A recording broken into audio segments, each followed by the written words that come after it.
I never imagined that calling an AC repairman during a 115-degree heat wave would unravel everything I thought I knew about my family. At first, it was just a broken air conditioner, but what was hidden inside that system led to something far darker, something sealed behind a locked attic door for years.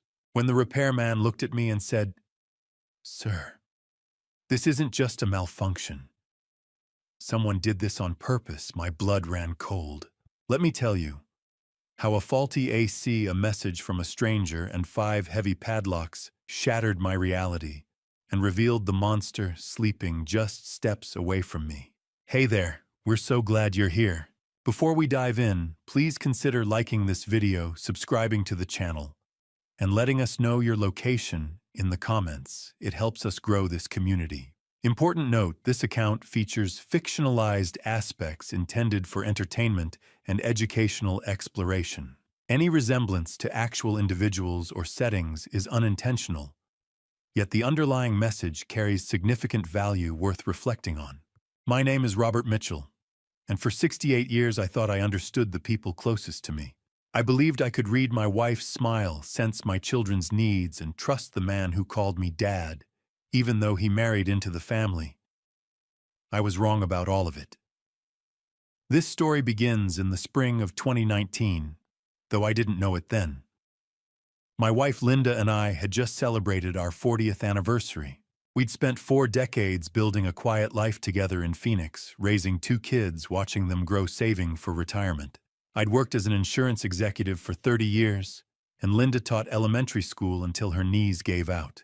We had the kind of marriage people call comfortable, which is another way of saying we knew each other's rhythms so well we didn't need to speak to understand. That spring, Linda started complaining about headaches. At first, she brushed them off as stress rubbing her temples while we watched the evening news. Then came the fatigue. She'd collapse on the couch after grocery shopping, too exhausted to put away the milk. I urged her to see a doctor. She went through blood work scans, even a neurologist visit. Everything came back normal. The doctors chalked it up to aging, maybe early hypertension. They prescribed rest and a low-sodium diet. Around that same time, our air conditioning broke. In Scottsdale, Arizona, where summer temperatures climb past 115 degrees, a broken AC isn't just inconvenient, it's dangerous. I called a technician who discovered a refrigerant leak. My son-in-law Dylan, who'd married our daughter Jessica the year before, insisted on handling the repair himself. "I'm an HVAC engineer," he reminded me with a grin. "Save yourself a few $100. I didn't argue. Linda's condition worsened over the following months. The headaches became relentless. She grew dizzy, nauseous. Some mornings she'd wake up confused, asking me what day it was. I begged her to see doctors again, but she waved me off. "I'm just tired, Robert. We're getting old." In November 2019, I woke up to find her lying still beside me. She'd passed away in her sleep. The medical examiner ruled it heart failure. I was devastated, but didn't question it. Linda had been tired for so long. I thought her heart had simply given out. Jessica and Dylan were incredible during that time. They organized the memorial service, fielded calls from relatives, helped me sort through Linda's belongings. Dylan cooked meals for me, drove me to appointments when grief made it hard to function. Jessica would sit with me in the evenings, holding my hand while I cried. I don't know how I would have survived without them. Our son Marcus was harder to reach. He'd moved to Alaska years earlier to work on an offshore oil rig, dangerous, high-paying labor that kept him away for months. He made it home for Linda's service, stayed a week, then flew back north. I could see the grief in his eyes, but he never talked about feelings. That was the last time I saw him in person. By early 2020, I was living alone in the house Linda and I had shared for 3 decades. Every room reminded me of her. The silence was unbearable. In May, Jessica suggested I move in with her Dylan and their daughter Emma. "You shouldn't be alone right now, Dad. We've got plenty of space. Dylan just finished renovating the guest room downstairs. Emma would love having her grandpa around." I hesitated. I didn't want to be a burden, but the truth was I was desperately lonely. I agreed. Their Scottsdale home was a sprawling ranch-style house with a red tile roof and desert landscaping. Emma, who was 6, was a bright, giggly girl who loved showing me her drawings and asking me to read bedtime stories. Dylan treated me with respect and kindness, making sure I had everything I needed. Jessica doted on me, cooking my favorite meals, checking in constantly. For the first time since Linda's passing, I felt a flicker of peace. Then 2 months after I moved in, Jessica called me into the living room. Her face was pale, her hands trembling. "Dad," she said, her voice breaking. "I just got a call from Marcus's supervisor. There was an accident on the rig. An explosion. They couldn't find him." I felt the floor drop out from under me. Dylan pulled up news articles on his laptop, headlines about the disaster. 7 workers lost. No remains recovered. I stared at the screen, numb. My son was gone. Dylan sent me link after link, news outlets, official statements, even a GoFundMe page for victims' families. I didn't question any of it. Why would I? Marcus worked one of the most dangerous jobs in the country. Accidents happened. Jessica and I planned a memorial service without a casket. We buried an empty box beside Linda's grave. I remember standing there staring at the 2 headstones side by side, thinking I'd lost everyone I loved most. The years that followed blurred together. I fell into a quiet routine, helping Emma get ready for school, spending afternoons reading or watching old movies, having dinner with the family each evening. Dylan continued to be attentive, always asking if I needed anything. Jessica's love was unwavering, but sometimes late at night, I'd hear strange sounds from above my room. Scratching, footsteps. Once a low thud that made me sit up in bed. I mentioned it to Jessica the next morning. "Oh, that's just the attic," she said, laughing. "We've got mice up there. Dylan's been meaning to set traps."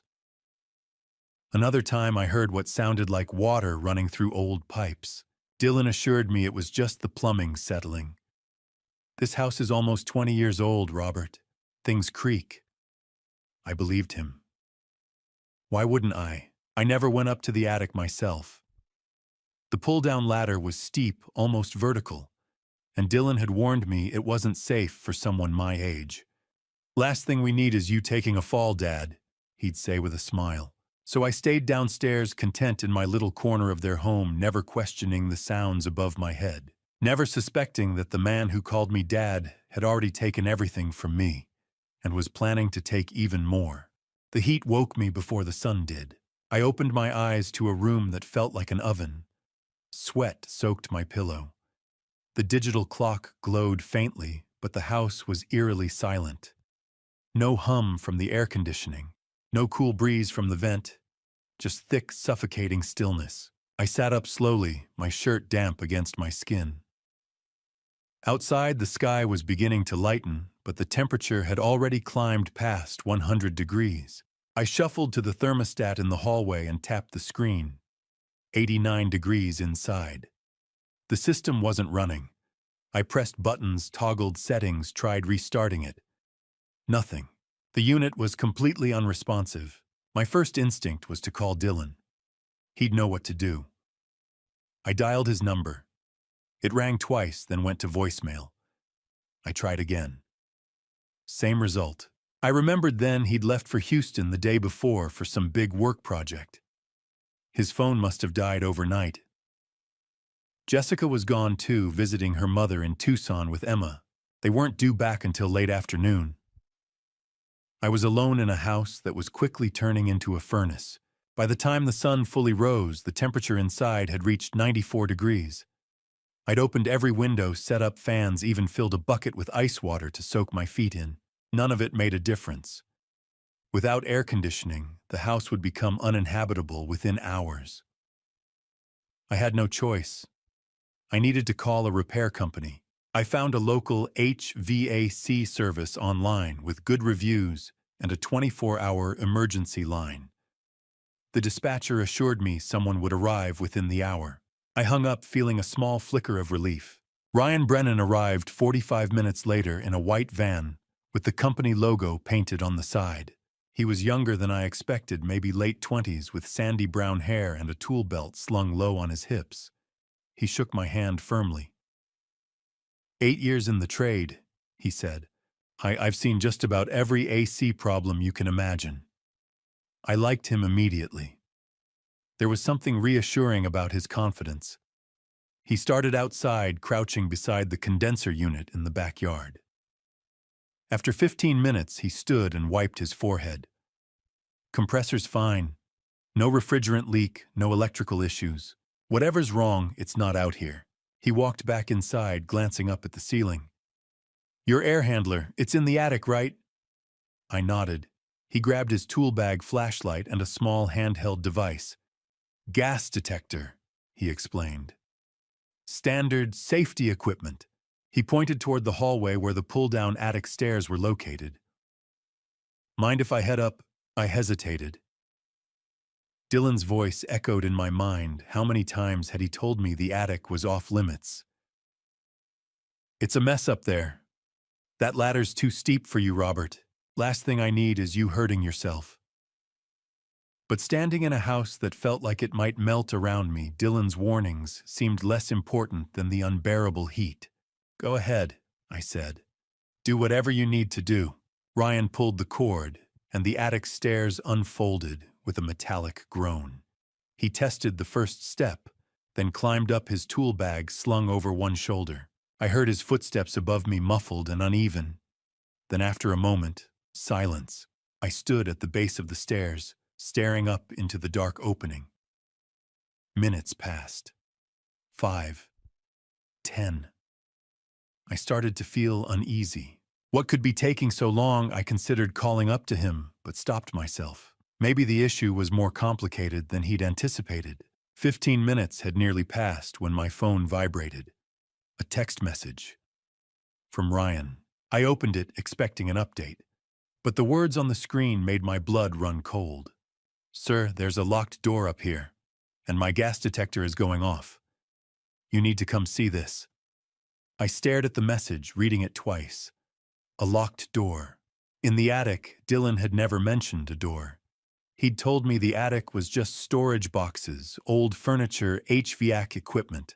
Nothing about a room, nothing about a lock. And the gas detector. Why would there be gas in the attic? My hands began to shake. I typed back, "What do you mean a locked door?" The response came immediately. "You need to see this yourself. Please come up." I looked at the narrow ladder, the steep angle. My knees ached just thinking about the climb. But Ryan's message sounded urgent. I took a breath, gripped the sides of the ladder, and started up. July 15th, 2023, 10:47 a.m. The timestamp on Ryan's phone read when he sent me that message. I climbed the attic stairs, and the air hit me first, hot, stale, and oddly metallic. The space was smaller than I'd imagined, the ceiling low, and sloped, illuminated only by Ryan's flashlight. He was standing near the far wall, the gas detector in his hand, emitting a steady, high-pitched beep. When he heard me reach the top, he turned. His face was pale. "Mr. Mitchell," he said quietly, "I need you to tell me what this is." He stepped aside, and I saw it. Behind a stack of cardboard boxes and an old metal shelf hidden from view was a door. A real door with a handle and a frame. And across the front of it, securing it shut, were 5 heavy-duty padlocks.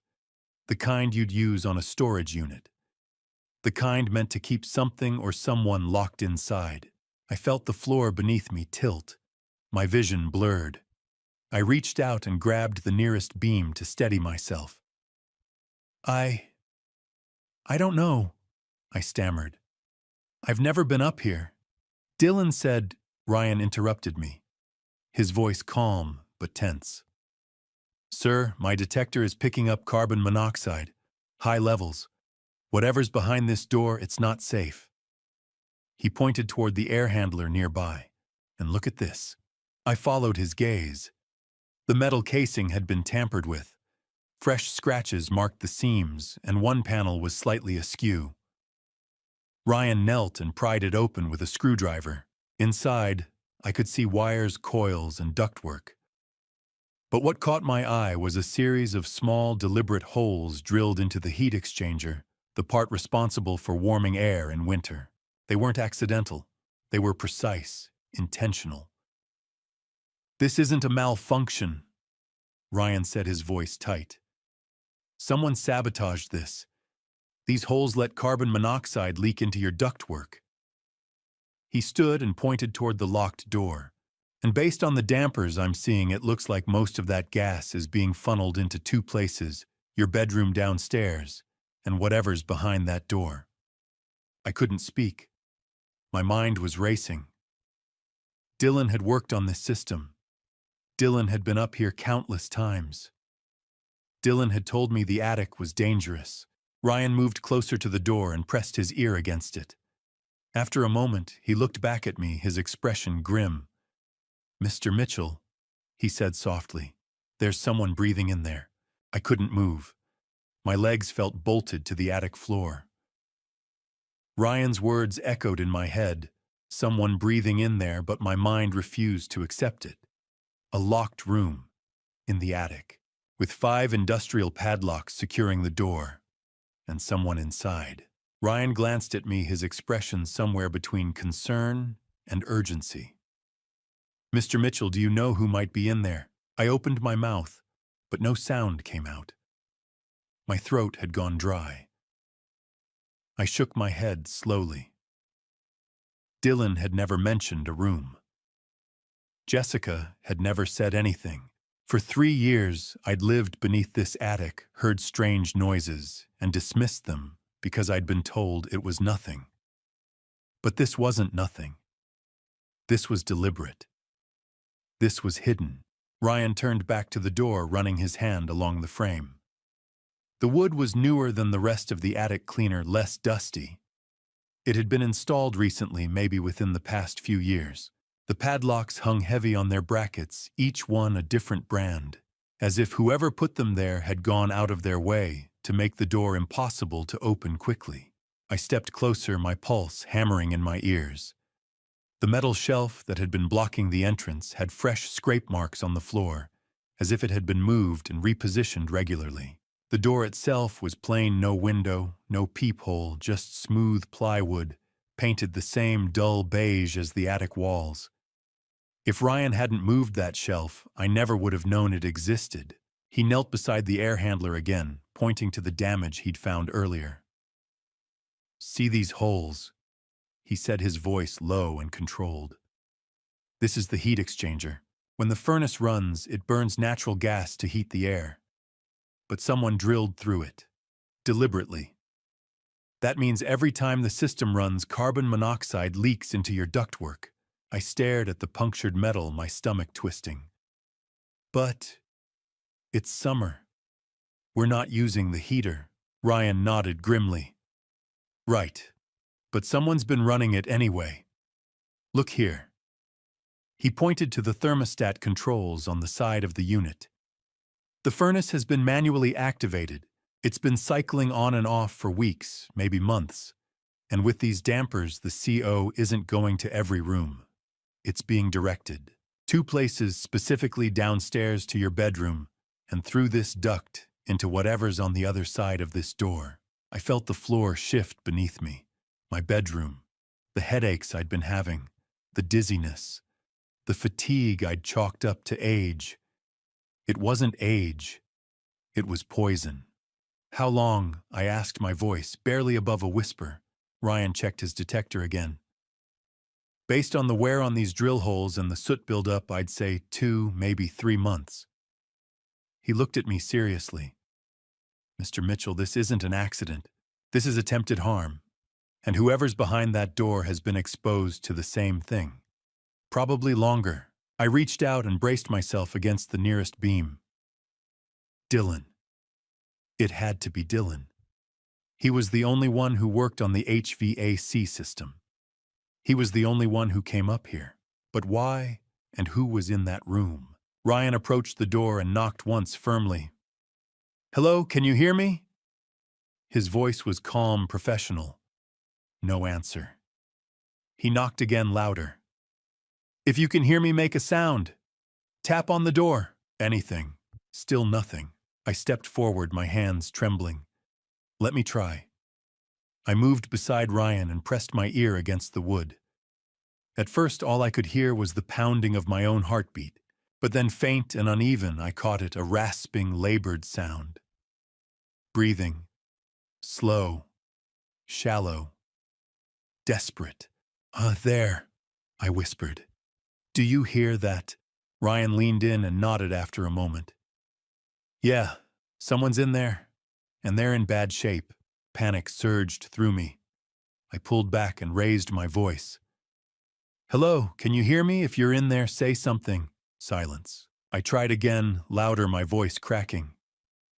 "Please, if you can hear me, let me know. We're going to help you." Nothing. Just that same faint, struggling breath. Ryan reached for his phone. "I'm calling the authorities. We need to get this door open, and we need medical personnel on standby. Whoever's in there might not have much time." "Wait," I said, my voice shaking. I pressed my hand flat against the door, feeling the rough wood beneath my palm. "Please," I said, softer now.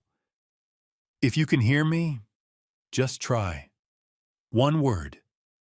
Anything." For a long moment, there was nothing. Ryan had his phone halfway to his ear, ready to dial. The attic was so quiet I could hear the faint buzz of flies somewhere in the rafters, and then so soft I almost missed it, a voice. Weak, hoarse, barely human. "Dad." The word hit me like a physical blow. My knees buckled, and I grabbed the doorframe to keep from collapsing. That voice. I knew that voice.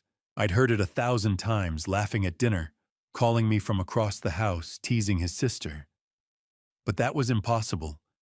That voice belonged to someone who'd been gone for 3 years, someone I'd buried in an empty grave. "Dad, is that you?" My chest seized. I couldn't breathe, couldn't think. I pressed my forehead against the door, tears streaming down my face. "Marcus," I choked out. "Marcus, is that you?" There was a pause, a cough. And then so faint I barely heard it. "Yeah, it's me." The attic seemed to tilt. My vision blurred. Ryan was saying something beside me, but I couldn't process the words. All I could hear was my son's voice. My son, who I thought had been lost in an explosion 3 years ago.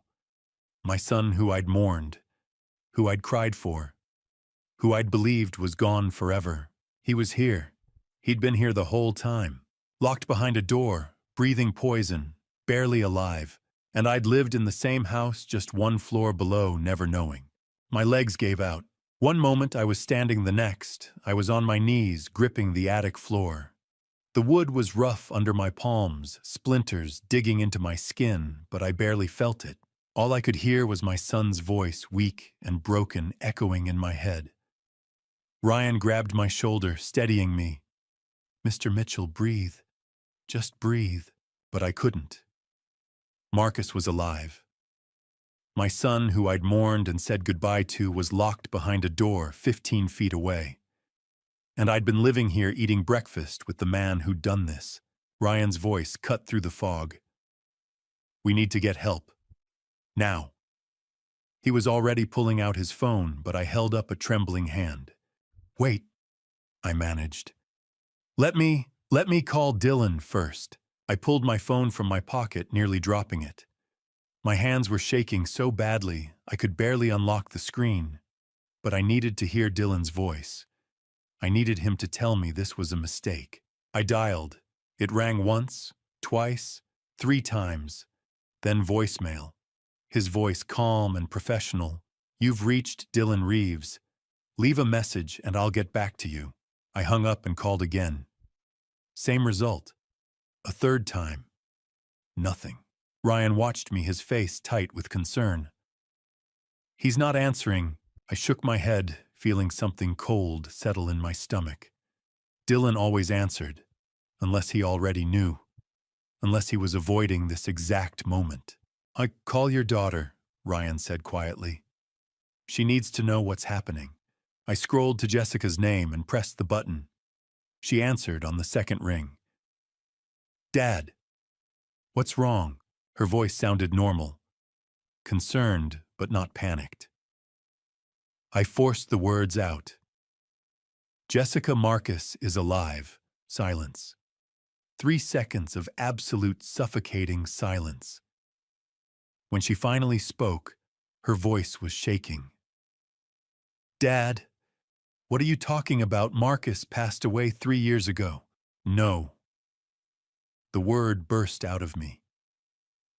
He's here, Jessica. He's locked in the attic. There's a door, 5 padlocks, and I heard his voice. He's been here this whole time. Another pause, then quieter, almost a whisper. That's not possible. Ryan found him the repair technician. He found a door and a CO leak, and Marcus is in there. Jessica, what has Dylan done? I heard her breath catch. When she spoke again, her voice was different, tighter, panicked. Dad, listen to me. Don't open that door. Do you hear me? Don't touch it. What? I'm just wait. Wait for Dylan to get home. He'll explain. Don't do anything until he gets back. I stared at the locked door, at the 5 padlocks, at the duct pumping poison into the room where my son was barely breathing. Are you serious right now? Jessica Marcus is dying in there. Dad, please. Her voice cracked, and I realized she was crying. But it wasn't shock or relief. It was fear. Raw, desperate fear. Let Dylan handle this. He'll fix it. Just don't open the door. I'm coming home right now. I'll be there in 2 hours. Just wait for me. Something snapped inside me. You knew. What? Sure, you knew. I repeated, my voice colder than I'd ever heard it. You knew Marcus was in there. No, Dad, you've been lying to me for 3 years.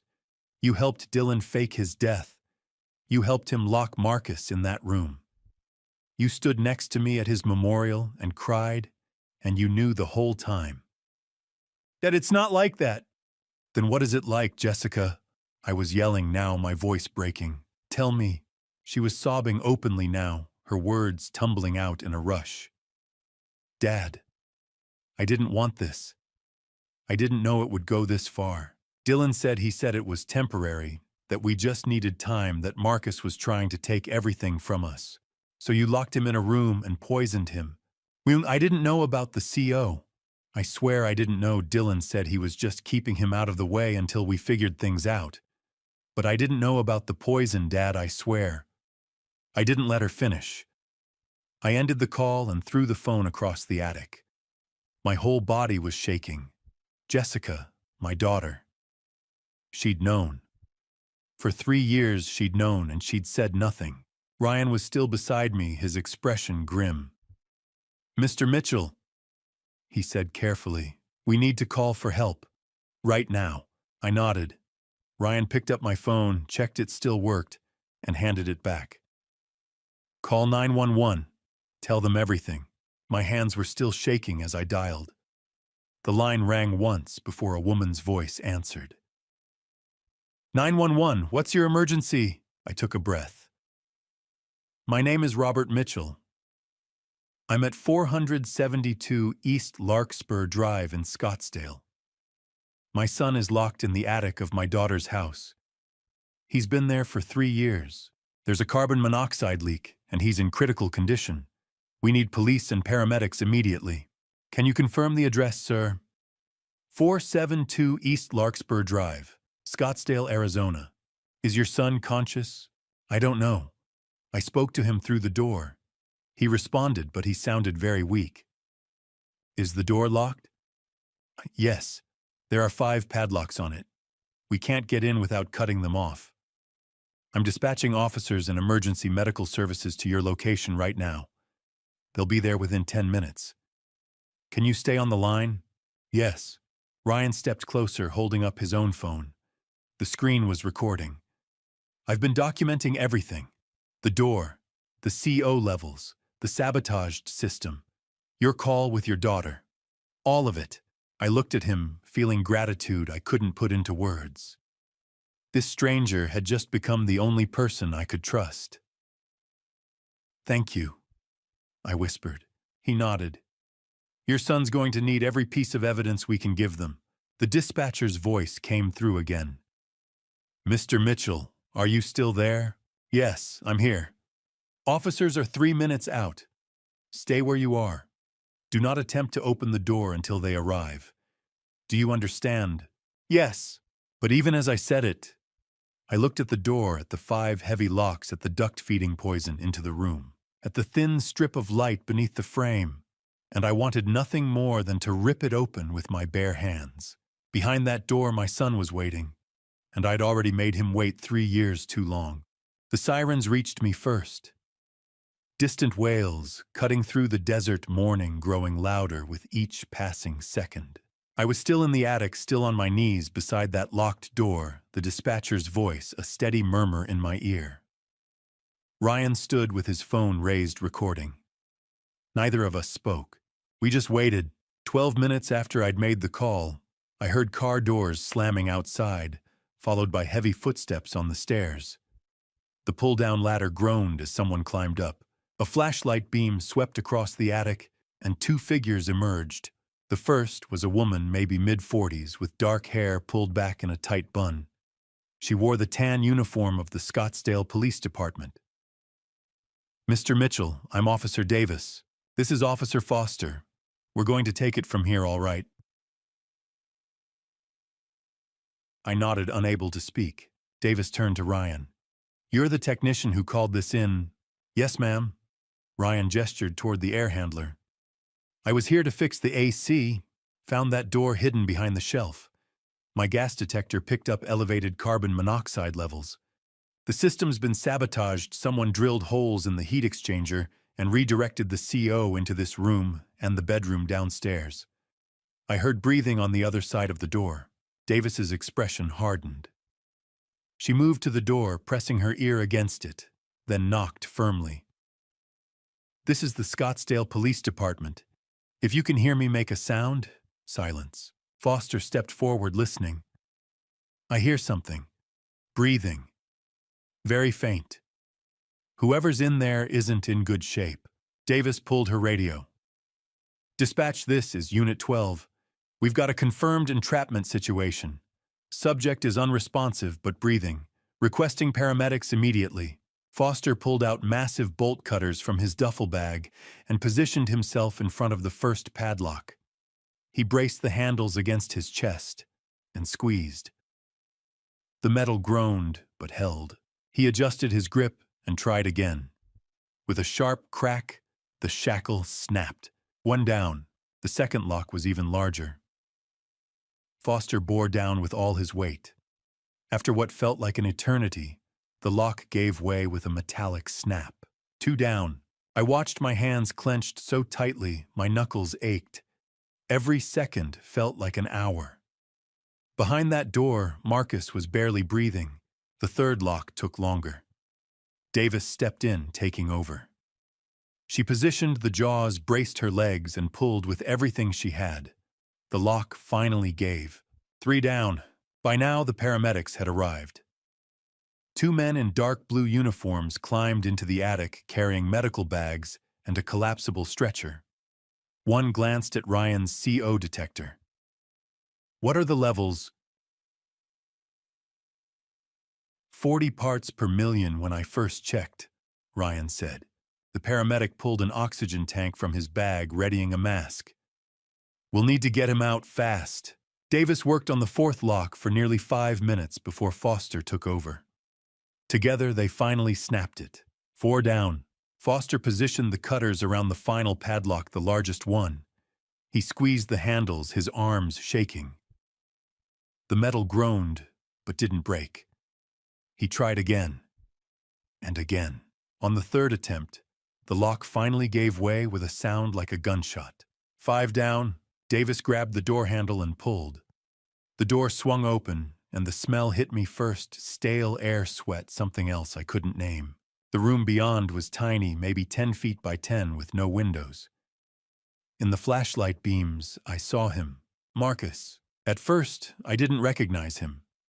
The figure on the narrow cot was skeletal, his skin pale and gray, his cheekbones jutting sharply beneath hollow eyes. His hair hung past his shoulders in tangled mats. His clothes hung off his frame like they were 3 sizes too large. He wasn't moving.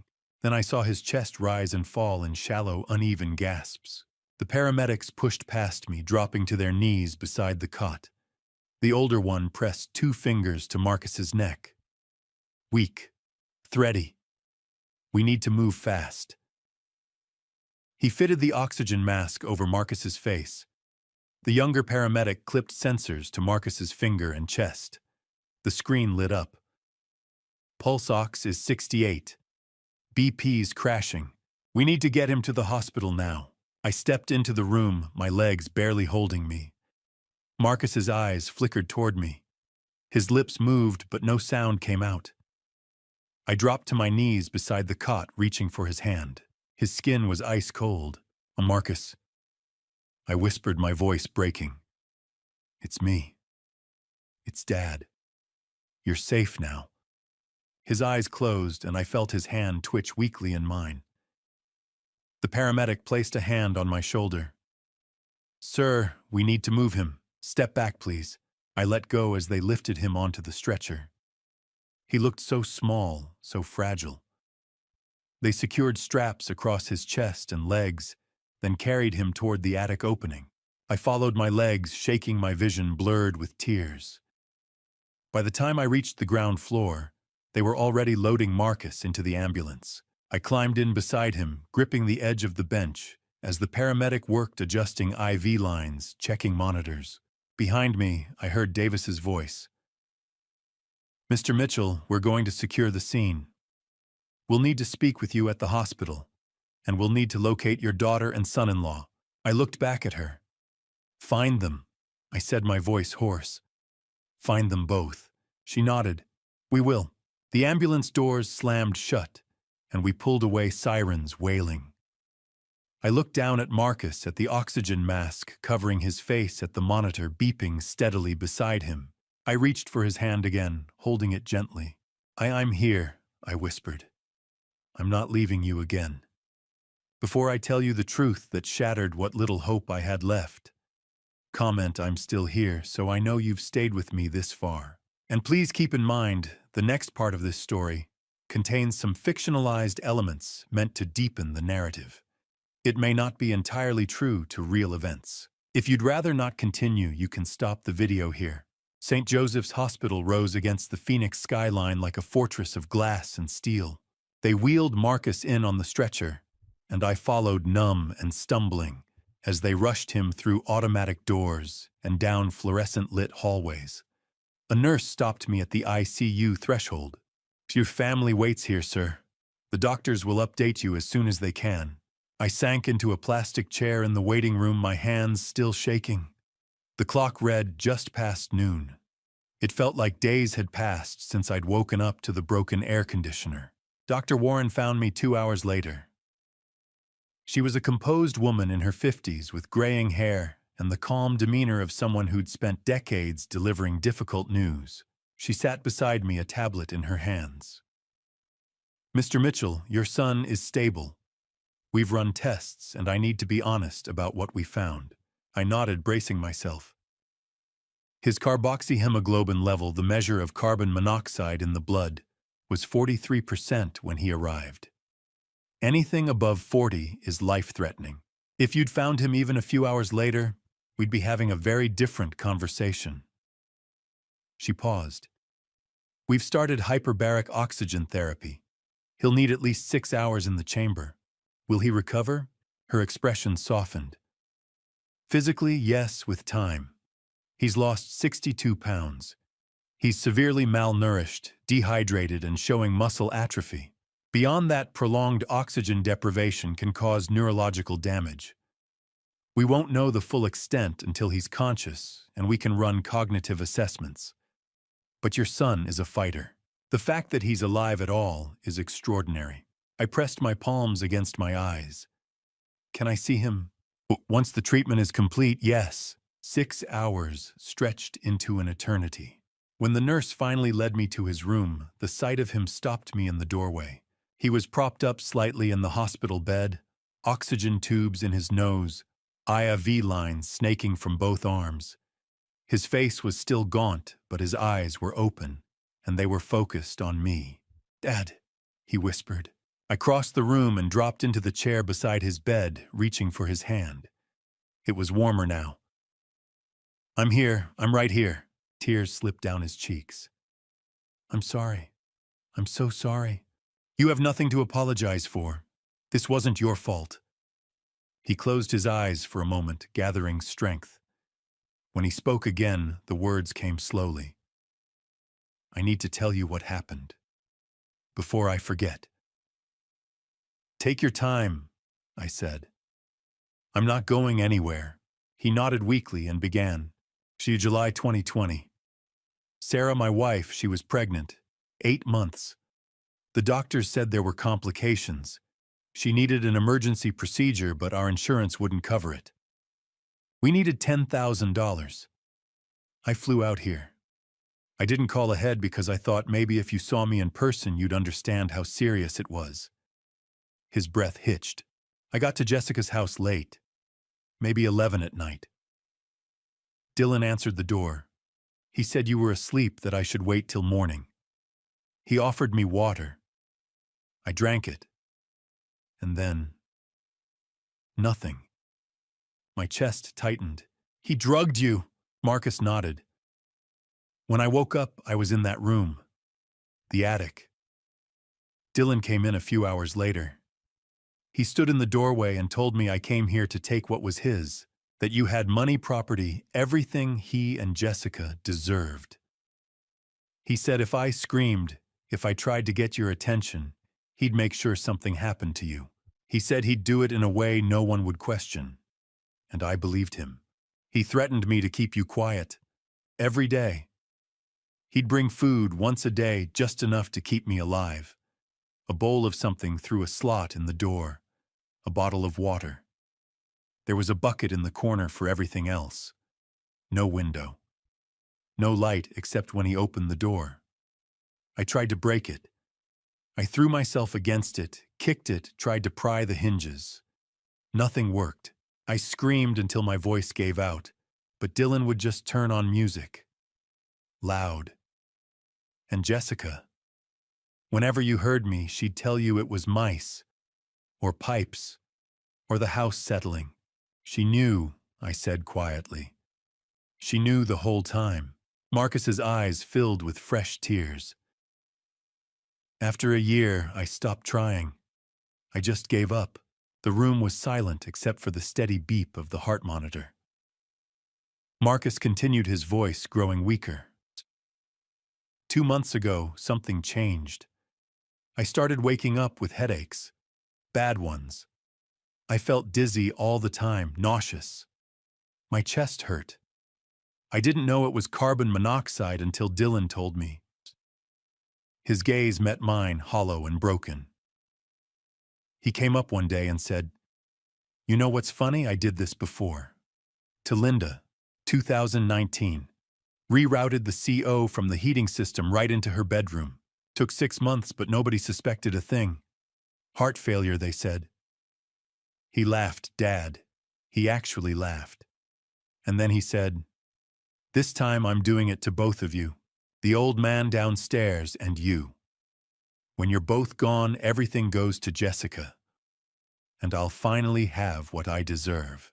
The air left my lungs. Linda, my wife. Dylan hadn't just imprisoned my son, he'd taken her from me too.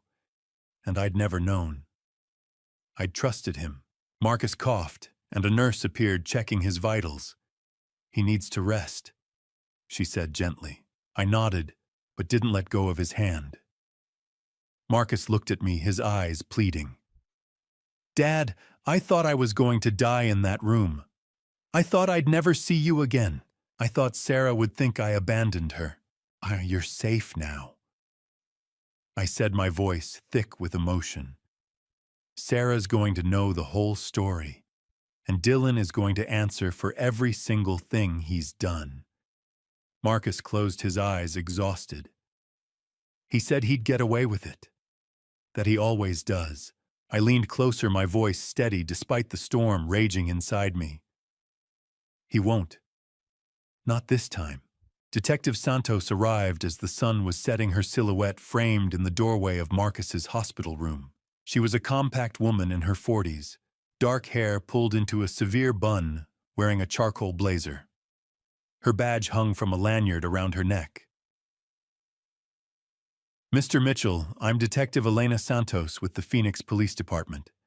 I need to take your son's formal statement if he's able. She glanced at the monitors beside Marcus's bed. I know this is difficult timing, but the sooner we document everything, the stronger our case will be. Marcus nodded weakly. I can do it. I started to stand, but Santos gestured for me to stay. You're welcome to remain, Mr. Mitchell. In fact, I'll need to speak with you as well. She pulled a chair closer, setting a leather notebook and a small recording device on the side table. This is being recorded for accuracy. Marcus, can you confirm your full name and date of birth for the record?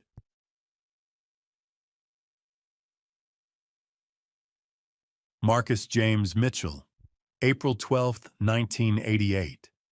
And can you confirm that Dylan Reeves held you against your will from July 2020 until today, July 15, 2023?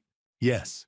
Santos asked questions precise, methodical, and Marcus answered as best he could, his voice hoarse and faltering. When she finally closed her notebook, she turned to me. Mr. Mitchell, I need to walk you through what we've found at the house. Our forensics team has been there since this morning. She pulled a tablet from her bag and swiped the screen. First, we found Dylan Reeves's laptop in a home office. It contained files that are troubling. She turned the screen toward me. I saw a screenshot of a website that looked almost identical to a major news outlet, but the headline made my stomach drop. 7 workers lost in offshore rig explosion, Alaska. The article described a disaster at an oil platform. Marcus's name was among the victims. This is a fabricated website, Santos said quietly. If you look at the URL here, it's not the real site. It's cnnnews.info, not cnn.com. Dylan created at least 3 of these fake pages mimicking different outlets, all reporting the same fictional incident. He sent the links to your email in July 2020. I stared at the screen, my hands trembling. I remembered clicking those links. I remembered reading the articles and collapsing into tears. I'd believed every word. He made them himself. Yes. We found the web design software on his computer, along with drafts of the articles. He spent weeks perfecting them. I couldn't speak. I'd mourned my son because of lies Dylan had crafted on a laptop, Santos continued. We also documented the HVAC system in the attic. The technician Ryan Brennan was right. Someone deliberately sabotaged the furnace. Holes were drilled into the heat exchanger, and the dampers were adjusted to funnel carbon monoxide into 2 specific areas, your bedroom and the locked room where Marcus was held. She showed me another photo. This wasn't an accident. This was attempted harm. I felt a wave of nausea. How long was it running? Based on the wear patterns and the furnace logs, it started in early May. It's been cycling on and off for the past 2.5 months. Santos's gaze sharpened. Mr. Mitchell, did you experience any symptoms during that time? Headaches, dizziness, fatigue? I nodded slowly. All of those. I thought it was just I'm 68. I thought I was getting old. You weren't getting old. You were being poisoned. Her voice was blunt. Mr. Brennan's quick thinking saved your life. If you'd gone another week without calling for repairs, you and Marcus wouldn't have made it. I closed my eyes, the weight of that truth pressing down on me. There's one more thing, Santos said. We need to discuss your daughter. I opened my eyes. Jessica. We arrested her this afternoon at Tucson International Airport. She was attempting to board a flight to Los Angeles. Santos watched me carefully. Based on the recording, Mr. Brennan provided the phone call you made to her this morning. We had probable cause to detain her. She's currently being held at the Pima County Jail awaiting transfer to Phoenix for questioning. She was trying to leave. I said more to myself than to Santos. It appears so. Whether she was fleeing or simply planning to return later, we don't know yet. But given her statements on that call, telling you not to open the door, insisting you wait for Dylan, she's at minimum an accessory to false imprisonment. I looked down at my hands, still shaking. She knew. She knew Marcus was up there, and she lied to me for 3 years. Santos didn't soften her tone. Yes, sir, she did. The room was silent, except for the rhythmic beep of Marcus's heart monitor. Santos stood tucking her tablet back into her bag. We'll continue processing the evidence.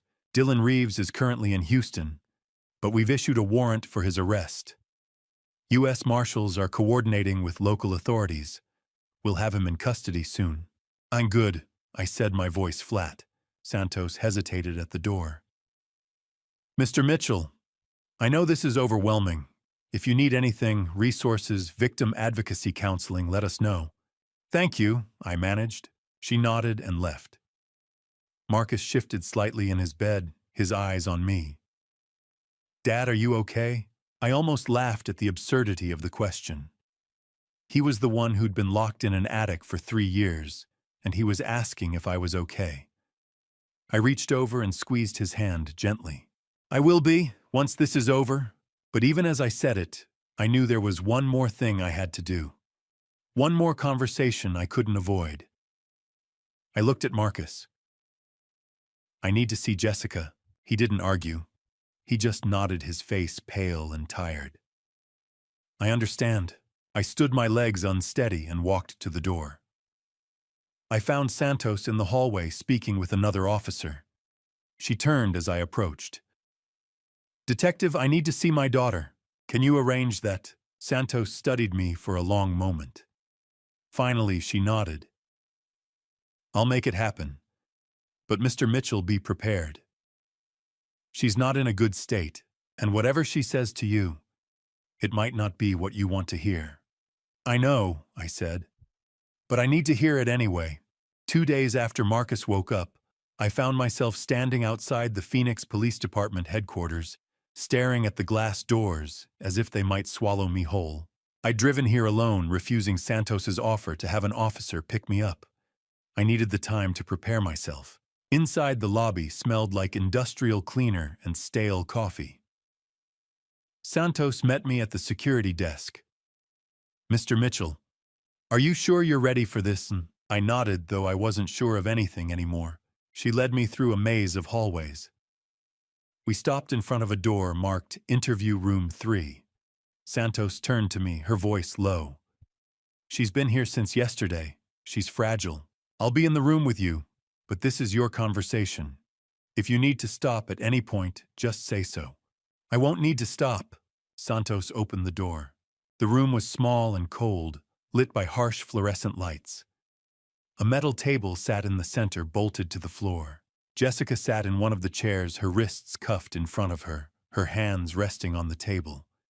She looked up as I entered, and the moment our eyes met, she crumbled. Dad! She choked out, tears streaming down her face. Dad, I'm so sorry. I'm so sorry. I sat down across from her. Santos took a position near the door, watching. I didn't say anything. I just looked at Jessica. Her hair was tangled, her eyes red and swollen, her face pale and drawn. She looked like she hadn't slept in days. Dad, please, she whispered. Say something. I leaned back in my chair, keeping my tone flat. Did you know Marcus was locked in the attic for 3 years? She flinched. Her gaze dropped to the table. Yes, she whispered. I knew, and you said nothing. I couldn't. You couldn't. I cut her off, my voice rising. You couldn't pick up a phone, couldn't tell me, couldn't call the authorities. Dad, you don't understand. Then make me understand, Jessica. I leaned forward. Explain to me how you let your brother rot in a locked room while you lived downstairs and lied to my face every single day. She sobbed, her shoulders shaking. Dylan said it was temporary. He said Marcus showed up trying to manipulate you, trying to get money he didn't deserve. He told me he just wanted to keep Marcus out of the way for a little while. He said he'd let Marcus go. I thought it would be a few weeks. I didn't know it would turn into years. And when it did turn into years, when did you decide to say something? Her face crumpled. I was scared. Of what? Of Dylan. He told me if I said anything, if I went to the police, he'd hurt you. He'd hurt Emma. He said he'd make it look like an accident. I was terrified, Dad. I didn't know what to do. I stared at her. So you chose to protect yourself and Emma, and you let Marcus suffer. I didn't have a choice. You always have a choice. My voice was ice. You chose to lie. You chose to cover for him. You chose to tell me those sounds in the attic were mice. You chose to let your brother starve while you pretended everything was fine. She was crying so hard now she could barely speak. I know. I know I was wrong. I know I'm a coward. But Dad, you have to believe me. I love you. I love Marcus. Dylan lied to me from the very beginning. He made it sound like Marcus was the bad guy, and I believed him. I was so stupid. Santos stepped forward. Jessica, did you help Dylan create the fake news articles about Marcus's accident? Jessica's head snapped up. No, I didn't know anything about that. I didn't even know he'd done it until you showed me the evidence yesterday. Santos made a note. But you did help him keep Robert away from the attic. You told your father those noises were nothing. That makes you an accomplice to false imprisonment. Jessica's face went pale. I didn't think of it that way. I just did what Dylan told me to do. Because you were afraid of him, Santos pressed. Yes. Jessica's voice was barely audible. I was afraid of what he'd do if I didn't. I watched her searching for any sign of the daughter I used to know. But all I saw was a stranger. A woman who'd chosen fear over courage, complicity over truth. I stood pushing my chair back. Had weight. Jessica reached out as far as the cuffs would allow. Please don't leave. Please. I looked down at her, and for the first time in my life, I felt nothing when I looked at my daughter. No love. No anger. Just emptiness. You're right about one thing, Jessica. You are a coward. Her face twisted in pain, fresh tears spilling over. Dad, please. I turned to Santos. Where is Dylan? Santos's expression darkened. We don't know. After Jessica was arrested, someone must have tipped him off. He was supposed to return from Houston yesterday, but he never showed up. His phone's off and his credit cards haven't been used. We've issued a warrant and the U.S. Marshals are actively searching, but right now he's in the wind. So he's running. It looks that way. I glanced back at Jessica one last time. She was slumped in her chair, sobbing into her cuffed hands. I felt a flicker of something, pity maybe, or grief for the daughter I'd lost. But it wasn't enough to make me stay. I walked to the door, and Santos followed, leaving Jessica alone in that cold room. In the hallway, I stopped leaning against the wall. Santos stood beside me. Are you all right, Mr. Mitchell? No, I said honestly. But I will be. Once Dylan's caught. Santos nodded. We'll find him. I promise you that. I hoped she was right. Because Dylan Reeves had taken everything from me, my wife, my son's freedom, my daughter's integrity, my peace of mind. And I wasn't going to rest until he answered for all of it. 5 days crawled by like years. I stayed at the hospital sleeping in the chair beside Marcus's bed when exhaustion finally dragged me under, waking every few hours to the beep of monitors and the soft shuffle of nurses checking vitals. Marcus was improving slowly, painfully, but he was alive. Doctor. Warren stopped by each morning, her updates cautiously optimistic. His oxygen levels are stabilizing, she said on the third day. But Mr. Mitchell, you need to prepare yourself. Even with the best care, he's looking at 6 months of recovery. Maybe longer. And there's still a risk of permanent neurological damage. We won't know the full extent until he's strong enough for cognitive testing. I nodded, barely hearing her. My mind was elsewhere. On Dylan. On the fact that he'd vanished the moment Jessica was arrested, like smoke slipping through a closing fist. Santos called me every evening with updates, though. For the first few days, there was nothing to report. We've issued a nationwide warrant, she told me on the second night. His credit cards haven't been used. His phone's off. We're coordinating with the U.S. Marshals and the FBI. He can't stay hidden forever. But each day that passed without news felt like a failure. Dylan was out there somewhere free while Marcus lay in a hospital bed fighting for every breath. It wasn't right. It wasn't justice. On the fourth day, I sat beside Marcus and watched him sleep. His face had lost some of its grayness, and the tremors that had racked his body the first 2 days had eased. But he still looked fragile, like a strong wind might carry him away. I reached over and took his hand gently. "I'm still here, son," I whispered. "And I'm not going anywhere until this is finished." His fingers twitched in mine and his eyes fluttered open. "Dad," he rasped, his voice barely audible. "Did they find him?" "Not yet," I admitted. "But they will." Marcus closed his eyes again, his breathing shallow. "I'm scared he'll get away." "He won't," I said, though I wasn't sure I believed it. "You just rest. Let me worry about Dylan." That night, I couldn't sleep. I paced the hospital hallways, my phone clutched in my hand, waiting for it to ring. Waiting for Santos to tell me they'd found him. Waiting for something, anything, to break the suffocating weight of uncertainty. The call came the next morning. I was sitting in the cafeteria forcing down coffee that tasted like burnt rubber when my phone buzzed. Santos's name lit up the screen. I answered before the second ring. "Did you find him? We've got a lead." Her voice was tight with controlled urgency. "Dylan's phone pinged near Nogales about an hour ago. That's a border town south of Tucson. FBI thinks he's trying to cross into Mexico." I stood so fast, the chair scraped loudly across the floor. "Is he still there? We've alerted Border Patrol. They're setting up checkpoints at every crossing in the area. If he tries to go through, they'll stop him." U.S. Marshals are en route as backup. "We're not letting him slip through. I'm coming down there." "Mr. Mitchell, I don't think I'm coming." I repeated, my voice hard. "I need to see this." There was a pause on the other end. Then quietly, "All right, but stay back. Let us handle it." I didn't wait for her to change her mind. I told the nurse at Marcus's station where I was going, left a note in case he woke up, and drove south.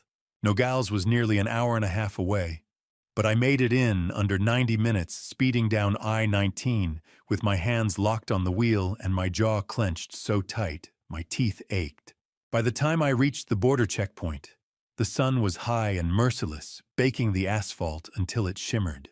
The area was swarming with law enforcement, Border Patrol SUVs, unmarked FBI vehicles, and Santos, standing near a cluster of agents, her arms crossed as she spoke into a radio. She saw me pull up and walked over, her expression unreadable. "He's in custody," she said before I could ask. "Border Patrol stopped him 20 minutes ago at the pedestrian crossing.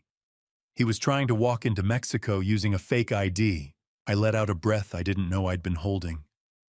"Where is he?" Santos nodded toward a holding area near the checkpoint, a small fenced enclosure where a figure sat on a bench, wrists cuffed behind his back. Even from a distance, I recognized him. Dylan. His head was bowed, his shoulders slumped, but it was him. Can I talk to him? I asked. No. Santos's voice was firm. He's being processed. Once we transfer him to the Pima County Jail in Tucson, he'll be held there until we can extradite him to Phoenix. You'll have your chance to face him in court. But not here. Not now. I stared at Dylan's hunched form, feeling a cold, hollow rage settle in my chest.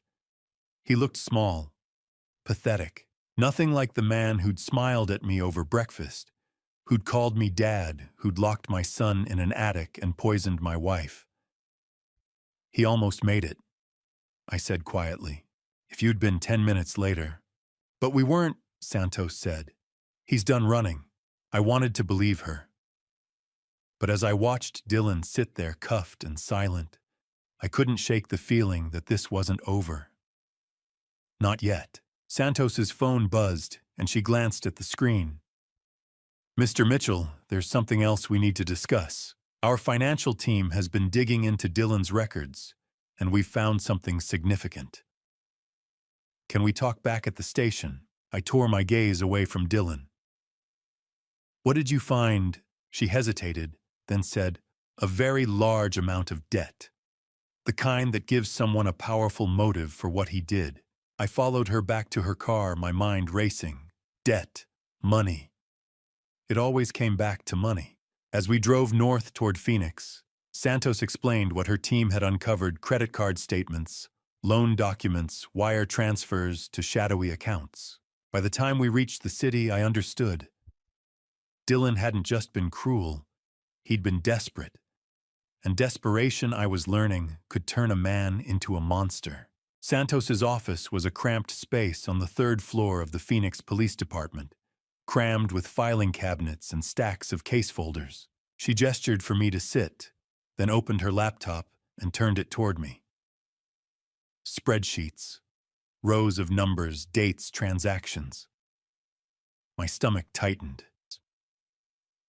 Mr. Mitchell, I want to walk you through what we found when we dug into Dylan Reeves's financial history.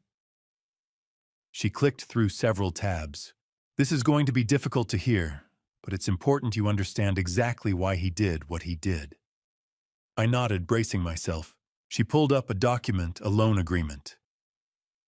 Dylan borrowed money from an organization called Kozlov Capital. We believe it's a front for an illegal lending operation. Loan sharks, who target individuals with poor credit or gambling problems. Gambling. I repeated the word, tasting bitter. Yes. Online poker sports betting. We traced his accounts back to 2021. In the first 6 months alone, he lost over $40,000. She scrolled down, showing me transaction after transaction. When he ran out of his own money, he turned to Kozlov. They lent him $50,000 initially. The terms were brutal interest rates, around 25% per month compounding. When he couldn't make payments, the debt ballooned. She clicked to another page, a timeline. I watched the numbers climb: 60,000, 80,000, 120,000. By 2023, the figure had reached $380,000. I stared at the screen, unable to process the enormity of it. Santos opened an email folder. Messages from anonymous sender addresses. She scrolled through them. Friendly reminder. Payment overdue. Final notice. And then dated May 10th, 2023. Last chance. She clicked it open. The message was short. You have 30 days. Pay or consequences. We know where your family lives. I felt my hands curl into fists. They threatened Jessica, Emma, yes, and Dylan panicked. Santos pulled up a calendar marking dates with red highlights.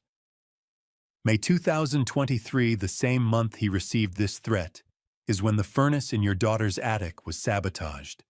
The carbon monoxide poisoning began exactly 2 weeks after this email. The pieces clicked into place. He needed money fast, and the only way to get it was...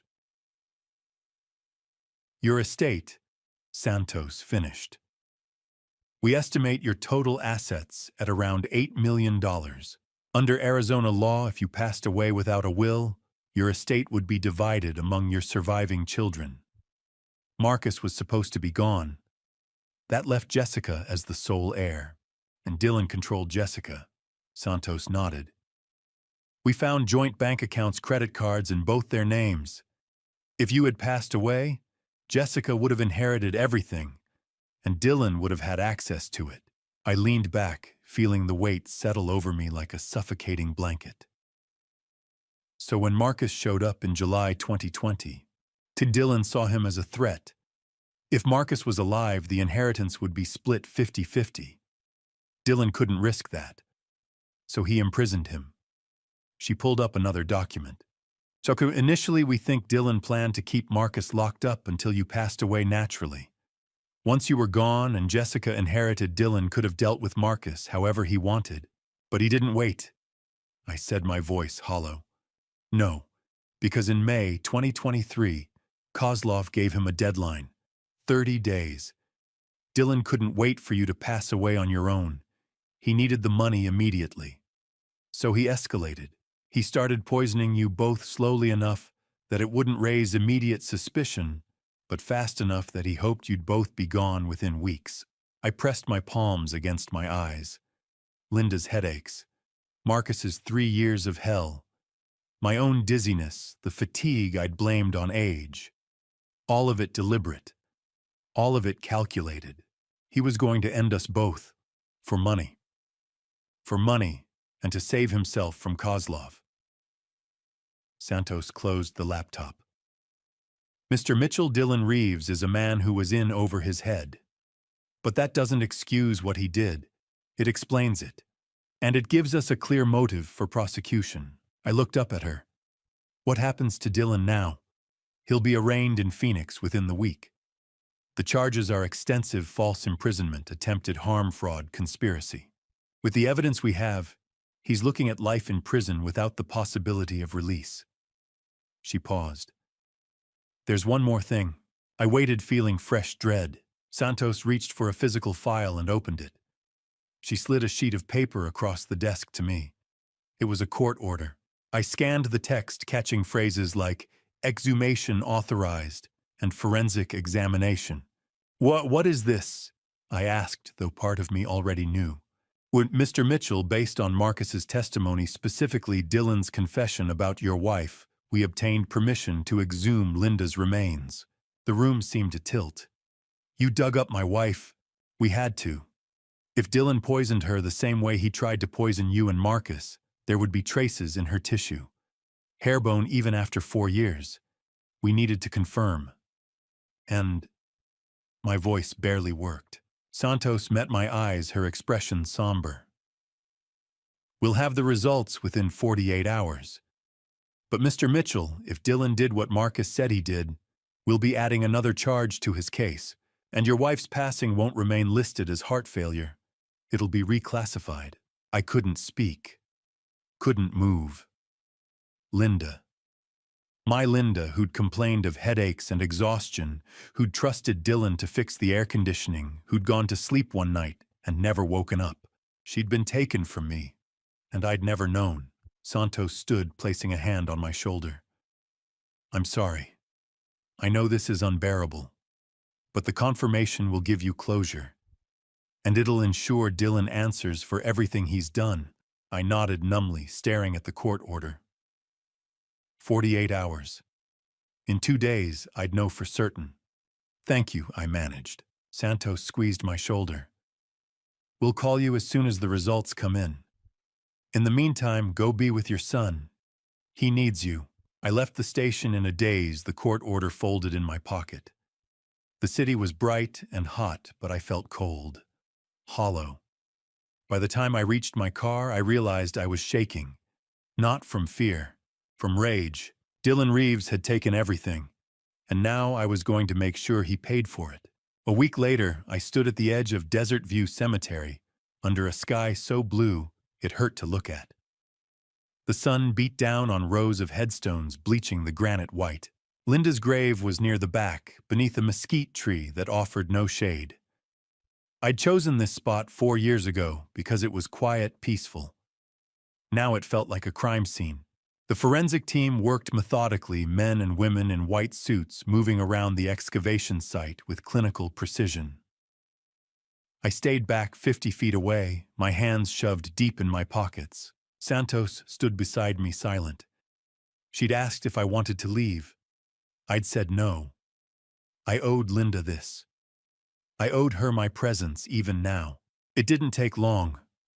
The casket was lifted, carefully placed onto a transport vehicle, and driven away for analysis. I didn't see her. Didn't want to.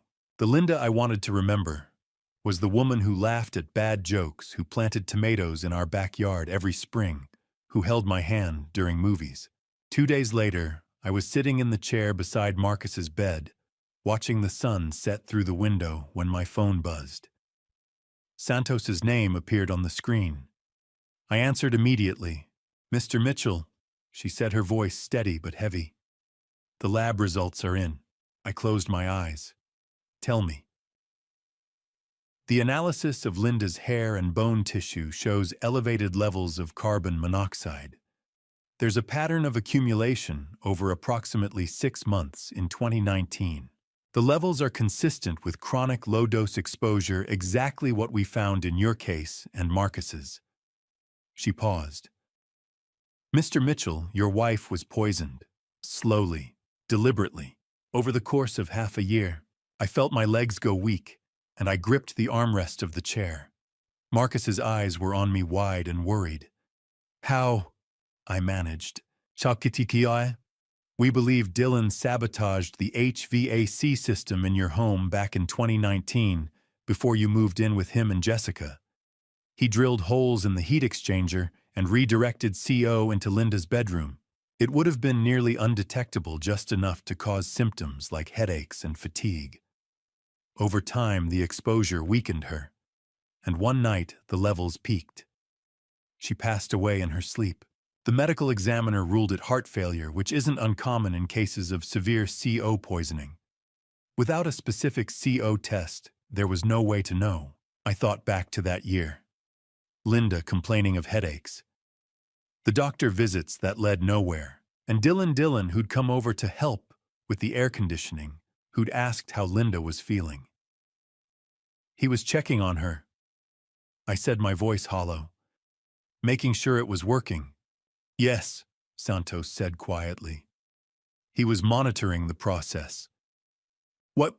The word came out as a rasp. "Why, Linda?" "We believe it was a test run. Dylan married Jessica in 2018, just a year before Linda passed away.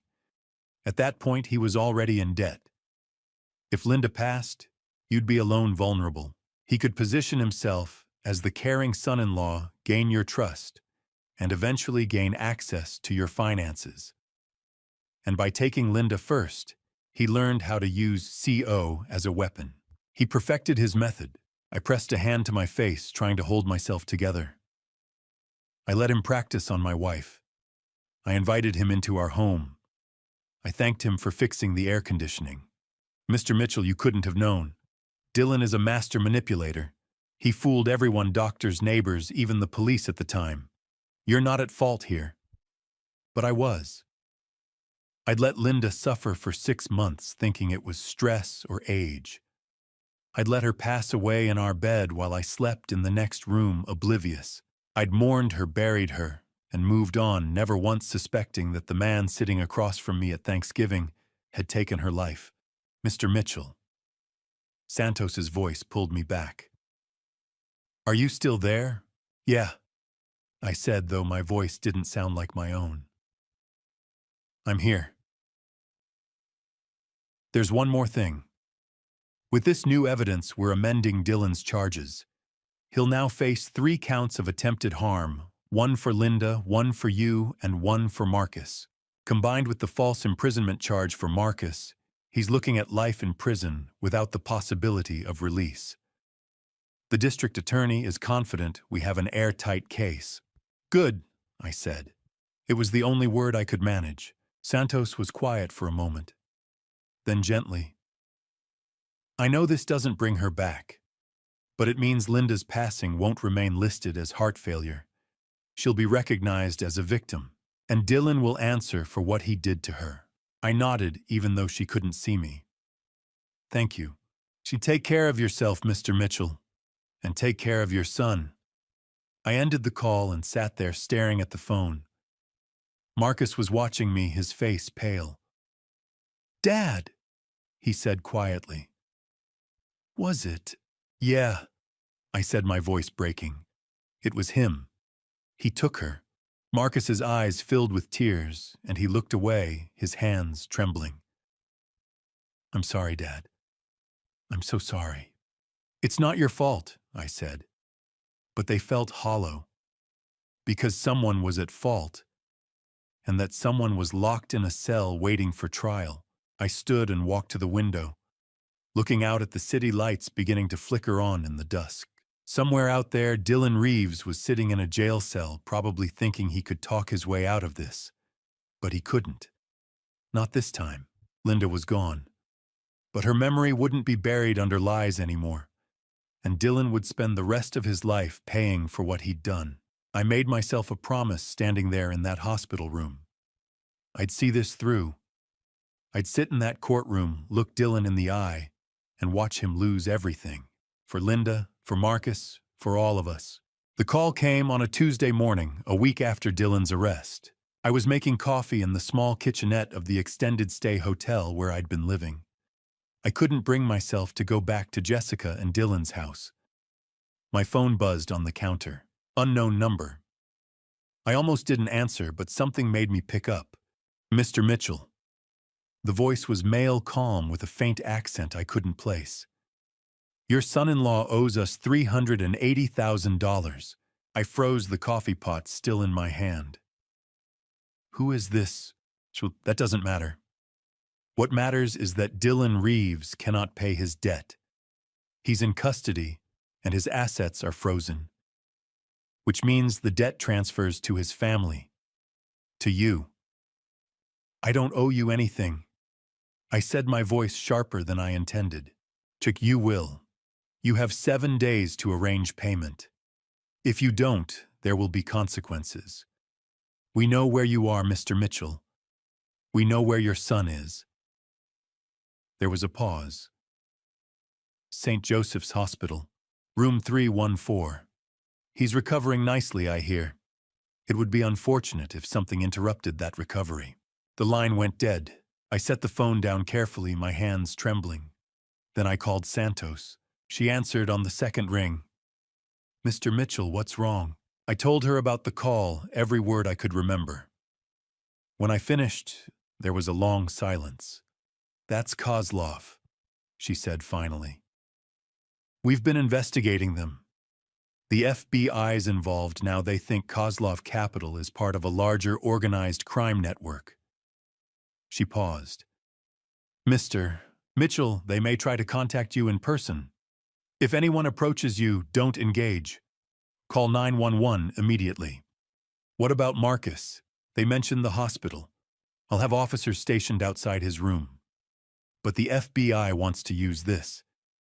If Kozlov's people show up, it could give agents an opportunity to arrest them. Marcus will be protected. I didn't like it, but I didn't have a better option. Fine. But if anything happens to him, it won't, Santos said firmly. I promise you that. I hung up and drove straight to the hospital. Marcus was sitting up when I arrived, looking better than he had in days. He smiled when he saw me. Hey, Dad, you're early. Yeah. I pulled a chair up beside his bed. How are you feeling? Tired, but better. He studied my face. What's wrong? I couldn't lie. There's been a complication. Dylan owed money to some dangerous people. They called me this morning. They might try to come here. Marcus's smile faded. What do you mean, come here? The police are handling it. There'll be officers outside your room. FBI too. You're safe. I just wanted you to know. He nodded slowly, but I could see the fear creeping back into his eyes. Dad, I don't want to go through this again.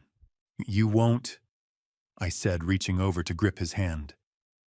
I won't let anything happen to you. I promise. Around mid-afternoon, I heard footsteps in the hallway, heavy, deliberate. Two men appeared in the doorway. One was tall, maybe 6'2", with broad shoulders and a black jacket. The other was shorter, stockier, with a hard face and cold eyes. The tall one stepped inside. "Mr. Mitchell, we called you this morning. You didn't take us seriously." I stood positioning myself between them and Marcus. "Get out!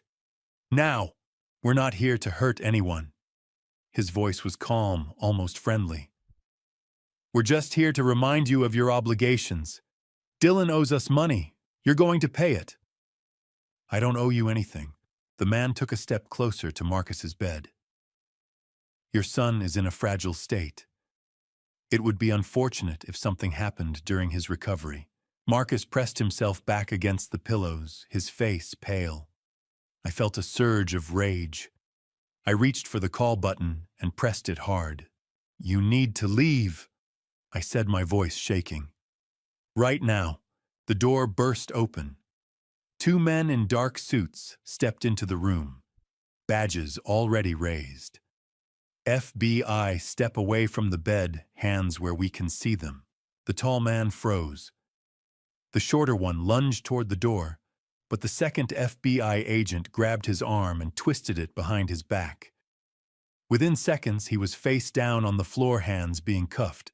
The tall man raised his hands slowly. "On your knees," the first agent ordered. The tall man complied, sinking down as the agent cuffed him. The FBI agents hauled both men to their feet and led them out of the room. The whole thing had taken less than a minute. One of the agents, a man in his 40s with graying hair, stayed behind. He flashed his badge at me. "Special Agent Harris, FBI, Mr. Mitchell. Are you and your son all right?" I nodded, though my heart was still racing. Marcus looked like he might be sick. "What just happened?" "We've been tracking Kozlov's operation for 6 months," Foster explained. "When Detective Santos informed us about the threat this morning, we positioned agents outside this hospital. Those two are low-level enforcers, but they'll give us the leverage we need. We've already identified the head of the organization, a man named Victor Kozlov, operating out of Las Vegas. With this arrest, we have probable cause to move in on him." I sank into the chair. "So it's over." "Not yet, but soon." Foster glanced at Marcus. "We'll have agents stationed outside this room around the clock until Kozlov's network is dismantled. You and your son are safe." I looked at Marcus, whose eyes were wide with lingering fear. I reached over and took his hand. "It's okay. They're gone. You're safe." Marcus's voice was barely a whisper. "Dad, I was so scared." "I know, but it's over now." Agent Harris stepped toward the door. "Mr. Mitchell, one more thing. Victor Kozlov will be in custody within 48 hours. When he is, this debt disappears. Dylan's choices are not your responsibility." "Thank you," I said, my voice hoarse. Foster nodded and left. A uniformed officer took up position outside the door. I stayed beside Marcus, holding his hand until his breathing slowed. "Dad," he said after a long silence. "Yeah, I don't think I can take much more of this."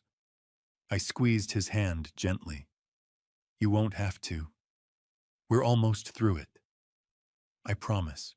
The call came a week later, early in the morning, while I was making breakfast in the safe house kitchen. Marcus was still asleep. He slept a lot these days, his body recovering slowly from 3 years of hell. When my phone buzzed and I saw Santos's name, I knew immediately it was bad news. "Mr. Mitchell," she said, her voice tight. "Dylan escaped." I set down the spatula, my hand suddenly unsteady. "What do you mean escaped?" "This morning during transport from Pima County Jail to Phoenix. He was being moved for his arraignment. The van was on I-10 when a semi-truck rear-ended it. Hard enough to cause a pileup. In the chaos, officers securing the scene, paramedics arriving, Dylan slipped away. He was still cuffed, but we found the cuffs cut about a quarter-mile down the road.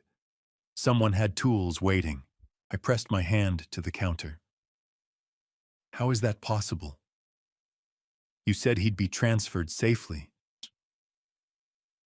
We believe it was orchestrated, Santos said, frustration in her voice. The truck driver fled the scene before officers could question him. We're investigating whether Kozlov's network helped facilitate the escape. Either way, he had help. So he's out there right now. Yes. Every agency in the state is looking for him. FBI, U.S. Marshals, Border Patrol, Arizona DPS. But until we locate him, you and Marcus are at serious risk. We're moving you to a secure location immediately. I looked toward the hallway where Marcus's bedroom door was still closed. Within the hour, Packlight. Agents are already en route. Agent Harris and a woman I hadn't met before, Agent Rachel Morales, arrived 40 minutes later. They moved us quickly and quietly, loading Marcus into a wheelchair and driving us to a nondescript apartment complex in North Phoenix. The unit was on the ground floor with reinforced doors and blackout curtains already drawn. Foster walked us through the security protocols. 2 agents will be stationed outside at all times. Don't answer the door unless you hear the code phrase, Phoenix Sunrise. Oh, if you need anything, call this number. He handed me a burner phone. Marcus sat in the wheelchair staring at the floor. He hadn't said a word since we left. I crouched beside him. You okay? He looked up at me, his face pale. Dad, what if he finds us? I wanted to tell him that was impossible. But the truth was, I didn't know. Dylan had fooled everyone for years. He'd taken my wife's life without anyone suspecting. He'd locked my son in an attic. And now he was out there desperate and dangerous. He won't, I said, my voice more confident than I felt. The FBI knows what they're doing. We're safe here. Marcus nodded, but I could see the fear in his eyes. That night, I couldn't sleep. I sat in the small living room, the burner phone on the coffee table, waiting for it to ring. Waiting for Santos to call and tell me they'd found him. But the call didn't come. 2 days passed. Marcus improved slightly. He could walk short distances now without the wheelchair. We spent most of our time sitting in silence, the TV on, but neither of us really watching. Agent Morales checked in twice a day, offering no updates. Still searching, was all she'd say. On the 3rd morning, the burner phone finally rang. Mr. Mitchell. Santos's voice was strained. We've discovered something. Dylan had a contraband phone smuggled into the jail before his escape. He used it to contact Jessica. My chest tightened. Yesterday. We traced the call, but he'd already ditched the phone. He demanded $50,000 from her, enough to disappear.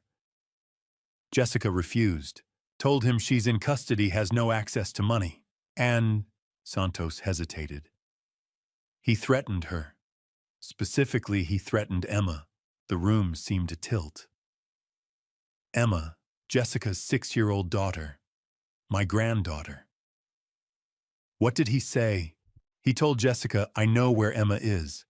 I know she's with your mother. If you don't get me that money, I'll find another way to get it. We think he plans to use Emma as leverage, either to extort money from you or to force Jessica to cooperate. I stood, my legs shaking. Where is Emma right now? She's safe. She's at Jessica's mother's house in Tucson. We have 2 plainclothes officers stationed there around the clock. Emma doesn't know about the threat. She thinks she's just visiting her grandmother. But Mr. Mitchell, Dylan won't get to her. I promise you that. You promised he'd be safely transferred to Phoenix. I said, my voice harsher than I intended. Look how that turned out. Santos was quiet for a moment. You're right. I can't make guarantees, but we're doing everything we can. Dylan is desperate, which means he's more likely to make a mistake. We'll catch him. I ended the call and sank back onto the couch, my head in my hands. Marcus was standing in the hallway watching me. Dad, he said quietly. What happened? I told him. About the phone, about Emma, about Dylan's threat. Marcus's face went white. "He's going after a little kid. He's cornered," I said. "A man with nothing to lose." Marcus sat down beside me, his hands trembling. "What do? We wait," I said, though the words tasted like ash. "We let the FBI do their job, and we pray they find him before he finds Emma." But even as I said it, I couldn't shake the image of Dylan, dangerous, desperate, willing to do anything to survive. He'd taken my wife. He'd imprisoned my son, and now he was threatening my granddaughter. I thought about the promises I'd made to Marcus, that he was safe, that Dylan couldn't hurt him anymore, and I wondered how many more of those promises would shatter before this was over. Santos called me 3 days after Dylan's escape. "Mr. Mitchell, I think we have a way to catch him. But I need your permission first." I was in the safe house, Marcus asleep in the next room. "What kind of way?" "Jessica, she's willing to cooperate." I sat down slowly, gripping the edge of the kitchen table. "Cooperate how?" Dylan contacted her again. "He's desperate for money. We want to use that. Jessica will agree to meet him hand over cash. We'll have agents positioned nearby. When he shows up, we'll arrest him." "You want to use my daughter as bait?" "I want to give her a chance to do the right thing," Santos said carefully. "She's terrified Dylan will go after Emma. This is her way of protecting her daughter. But I need you to be part of the conversation. Can you come to the FBI office? I didn't want to see Jessica again. The last time I'd sat across from her, I'd walked away feeling nothing but emptiness.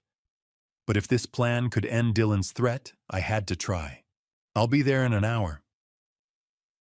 The FBI Phoenix field office was a sterile building downtown, all glass and concrete. Santos met me in the lobby and led me through security checkpoints to a conference room on the 3rd floor. Jessica was already there, sitting at a long table, her hands cuffed in front of her. She looked thinner than I remembered, her face pale and drawn. When she saw me, tears welled in her eyes. "Dad," she whispered. "Thank you for coming." I sat down across from her, keeping my expression neutral. Agent Harris stood near the door, arms crossed, watching. Santos took the seat beside me. "Jessica's agreed to help us apprehend Dylan," Santos began. "Here's the plan. Dylan contacted her 2 days ago demanding $50,000.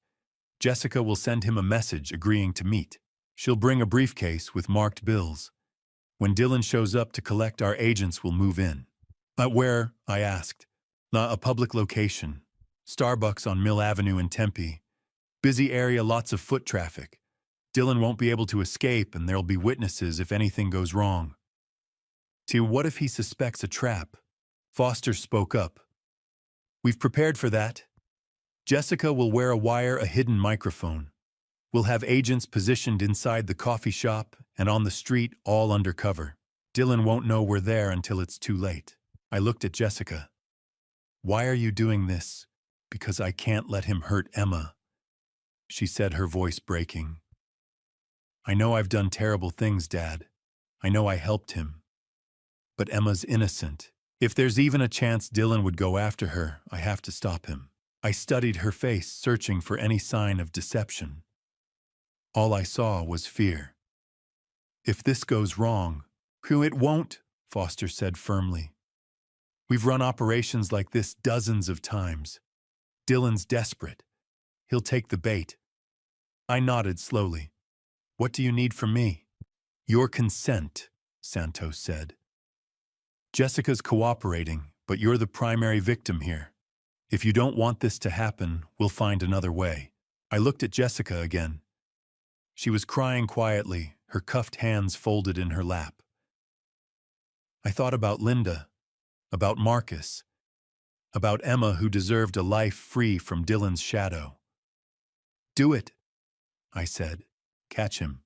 2 days later, I sat in the back of an FBI surveillance van parked 2 blocks from the Starbucks on Mill Avenue. The van's interior was cramped, filled with monitors displaying video feeds from multiple angles. body cameras on undercover agents, security cameras inside the coffee shop, a fixed camera aimed at the outdoor patio.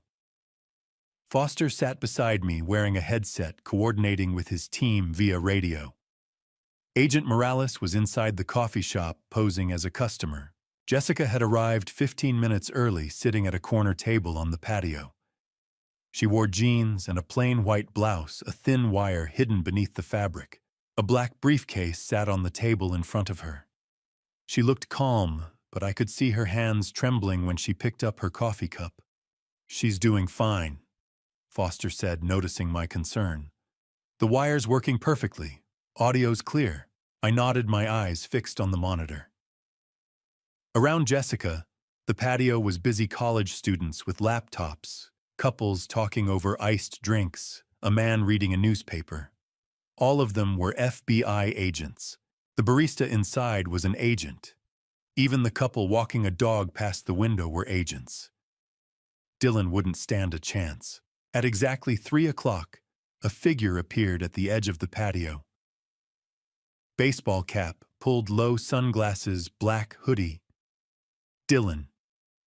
I felt my chest tighten. He walked slowly, scanning the area, then sat down across from Jessica. She said something I couldn't hear over the ambient noise, but Foster adjusted the audio feed, and her voice came through clear and steady. "You're alone?" Dylan asked. "Yes, just like you said." Dylan glanced around one more time, then leaned forward. "Where's the money?" Jessica pushed the briefcase across the table.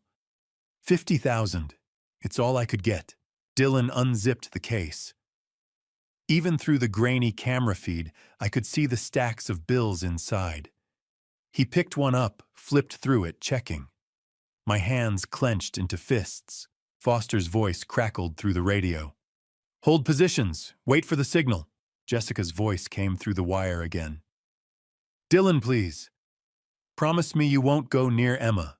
Dylan didn't look up from the money. "I'm not making any promises. You should have helped me when I asked the first time." Jessica's voice wavered slightly. "I trust you." That was the signal. "Go, go, go!" Foster barked into the radio. On the monitors, I watched agents converge from every direction. Agent Morales burst through the coffee shop door, badge raised. The couple with the dog sprinted toward the patio. The man with the newspaper stood revealing a vest marked FBI. Dylan's head snapped up. He shoved the table toward Jessica, knocking her chair backward, and bolted toward the street. He didn't make it 10 feet. One of the agents tackled him cleanly, driving him to the pavement. Within seconds, Dylan was face down, hands cuffed behind his back. He struggled briefly, shouting something I couldn't make out, but it was over. The agents hauled him to his feet and marched him toward a waiting black SUV. I exhaled, my whole body sagging with relief. Foster glanced at me. "We got him, Mr. Mitchell. He's not getting away this time." I nodded, unable to speak. On the monitor, Jessica was still sitting on the patio, her face buried in her hands. An agent approached her, said something, and she nodded. She looked up toward the camera, toward me, and mouthed 2 words. "I'm sorry." I didn't respond. Couldn't.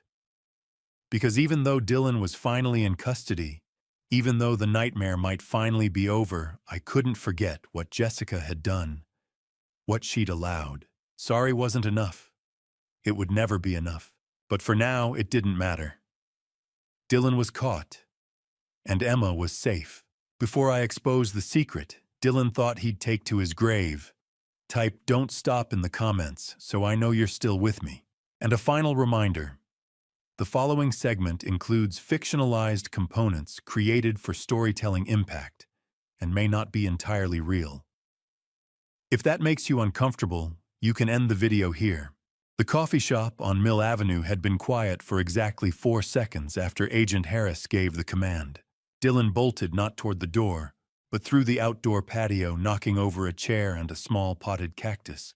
He made it maybe 10 feet before Foster tackled him from behind, driving him face first into the red brick pavement. 2 other agents swarmed in, wrenching Dylan's arms behind his back and snapping on the cuffs with a metallic click. I stood beside the FBI surveillance van, my hands shaking. Dylan twisted his head, blood smeared across his cheek from the brick, and his eyes locked onto mine through the chain-link fence. His lips curled into something between a sneer and a grin. "You should have died in your sleep, old man," he shouted, voice raw and wild. "You and your son, both of you, should be gone by now." Agent Harris hauled him upright and shoved him toward a black SUV. Dylan kept twisting his neck to glare at me, still shouting, but the words dissolved into incoherent rage as the agents pushed him into the back seat and slammed the door. The SUV pulled away, and I stood there on the hot pavement watching until it disappeared. Detective Santos appeared at my elbow, her hand briefly on my shoulder. "He's going straight to the FBI Phoenix field office. We'll start the interrogation tonight. You should go home, Mr. Mitchell. Get some rest." I nodded, but I knew I wouldn't sleep. The next morning, Santos called and asked me to come to the FBI office. Her voice had that careful, controlled tone that people use when they're about to show you something terrible. The building on North 7th Street was all glass and concrete. Santos met me in the lobby and led me through a maze of hallways to a small evidence room on the 3rd floor. Agent Harris was already there, standing beside a laptop open on a metal table. "We seized Dylan's laptop from his home office yesterday," Santos said. "Our forensic IT team cracked the password this morning. What we found—" She paused. "Mr. Mitchell, you need to see this, but I'm warning you, it's disturbing." Foster turned the laptop toward me. Santos opened a folder buried deep in the file system labeled simply Project M. Inside were 4 files. The first was a Word document, Marcus_log.docx. Santos opened it, and I saw a wall of text, 1,095 entries, each one dated, each one a cold, clinical record of my son's captivity. Day 1, July 18th, 2020. Subject secured. Provided water, 1 slice of bread. Subject is agitated, shouting. Soundproofing adequate. Day 456, November 16th, 2021. Subject still alive but weakening. Muscle atrophy visible. Good. Day 1095, July 15th, 2023. Subject unresponsive most of day. CO exposure accelerating. RM also showing symptoms. Timeline on track. I couldn't read anymore. My vision blurred. "He documented everything," Santos said softly. "Every meal he dropped through the vent. Every time Marcus cried out. Every stage of his deterioration." Foster clicked on the second file, attic_cam_footage.mp4. A grainy video filled the screen. The timestamp read, August 12th, 2021, 11:47 p.m. Marcus was sitting on the floor in the corner, his face gaunt and hollow. He wasn't moving, just staring at the door. Then suddenly he lunged forward and started pounding on it with both fists, screaming, "Please, please, somebody help me. I'm locked in here. Dad, Jessica, anybody." I pressed my palm over my mouth. Santos reached over and paused the video. "There are 18 hours of footage," she said. "We don't need to watch it all. But Dylan kept this. He watched this. He wanted to see your son suffer." I pushed my chair back and stumbled toward the corner, bracing myself against the wall. My stomach heaved. Santos handed me a bottle of water, and I forced myself to breathe. When I sat back down, Foster had opened the 3rd file, an Excel spreadsheet titled co_schedule.xlsx. The columns were labeled Date Furnace Runtime Hours, Estimated CO Parts per Million, Target Expected Timeframe to Incapacitation Notes. The first row read, May 15th, 2023, 8 hours, 50 parts per million. M bedroom 60 to 90 days, slow escalation. RM shows no suspicion. The last row, July 15th, 2023, 12 hours, 200 plus parts per million. RM plus MM, 7 to 14 days. If RM dies first, MM will follow within 48 hours. Inheritance secure. He planned your death down to the day, Santos said, her voice hard. He knew exactly how much carbon monoxide it would take. He calibrated the furnace to poison you slowly enough that you wouldn't suspect, but fast enough that you'd be gone by the end of July. Foster closed the spreadsheet and opened the final file. It was a photograph. My wife, Linda, was lying on our bed, her hands folded across her chest, her face pale and still. The timestamp read November 12th, 2019, 6:42 a.m., 2 hours before Dylan called 911 to report that she'd passed away in her sleep. He took this picture before he called for help, Santos said quietly. He kept it as a trophy. I couldn't speak. I couldn't even cry. I just sat there staring at the image of my wife and felt something inside me break all over again. Santos closed the laptop. Dylan refused his right to counsel, she said. During the interrogation last night, he told us, and I quote, "I'm only sorry I didn't finish the job." He has no remorse, Mr. Mitchell. He's a sociopath. I swallowed hard. What happens now? Arraignment is scheduled for next week at the Maricopa County Superior Court, Santos replied. You and Marcus will need to testify, but I want you to understand something. Dylan isn't walking away from this. The evidence is overwhelming. He'll spend the rest of his life in prison. I nodded, but the fear didn't leave. Dylan had escaped once already. Santos must have seen it in my face, because she leaned forward and met my eyes. We won't let that happen, she said. I promise you.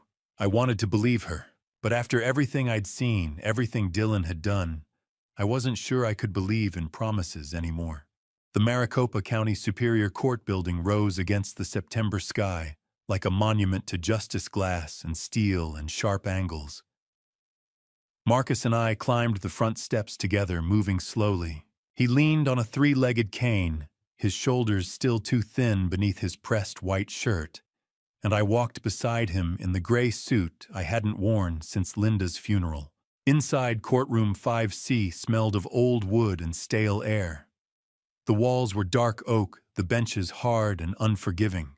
2 flags hung behind the judge's bench, Arizona's copper star, and the stars and stripes, and the jury box sat to the left, 12 empty chairs, waiting to decide a man's fate. We took our seats in the front row. Detective Santos nodded to us from across the aisle. A moment later, the side door opened and 2 bailiffs led Dylan into the room. He wore an orange jumpsuit, hands and ankles shackled, but he walked with his head up, expression blank. His eyes swept over the courtroom over me, and there was nothing in them. No fear, no shame, just cold, empty space. Jessica sat at a separate table near the back, dressed in a blue jail uniform. She didn't look at me. She didn't look at anyone. All rise, the bailiff called. Judge Barbara Hendricks entered, a woman in her 60s with silver hair and a face carved from years of hearing the worst humanity had to offer.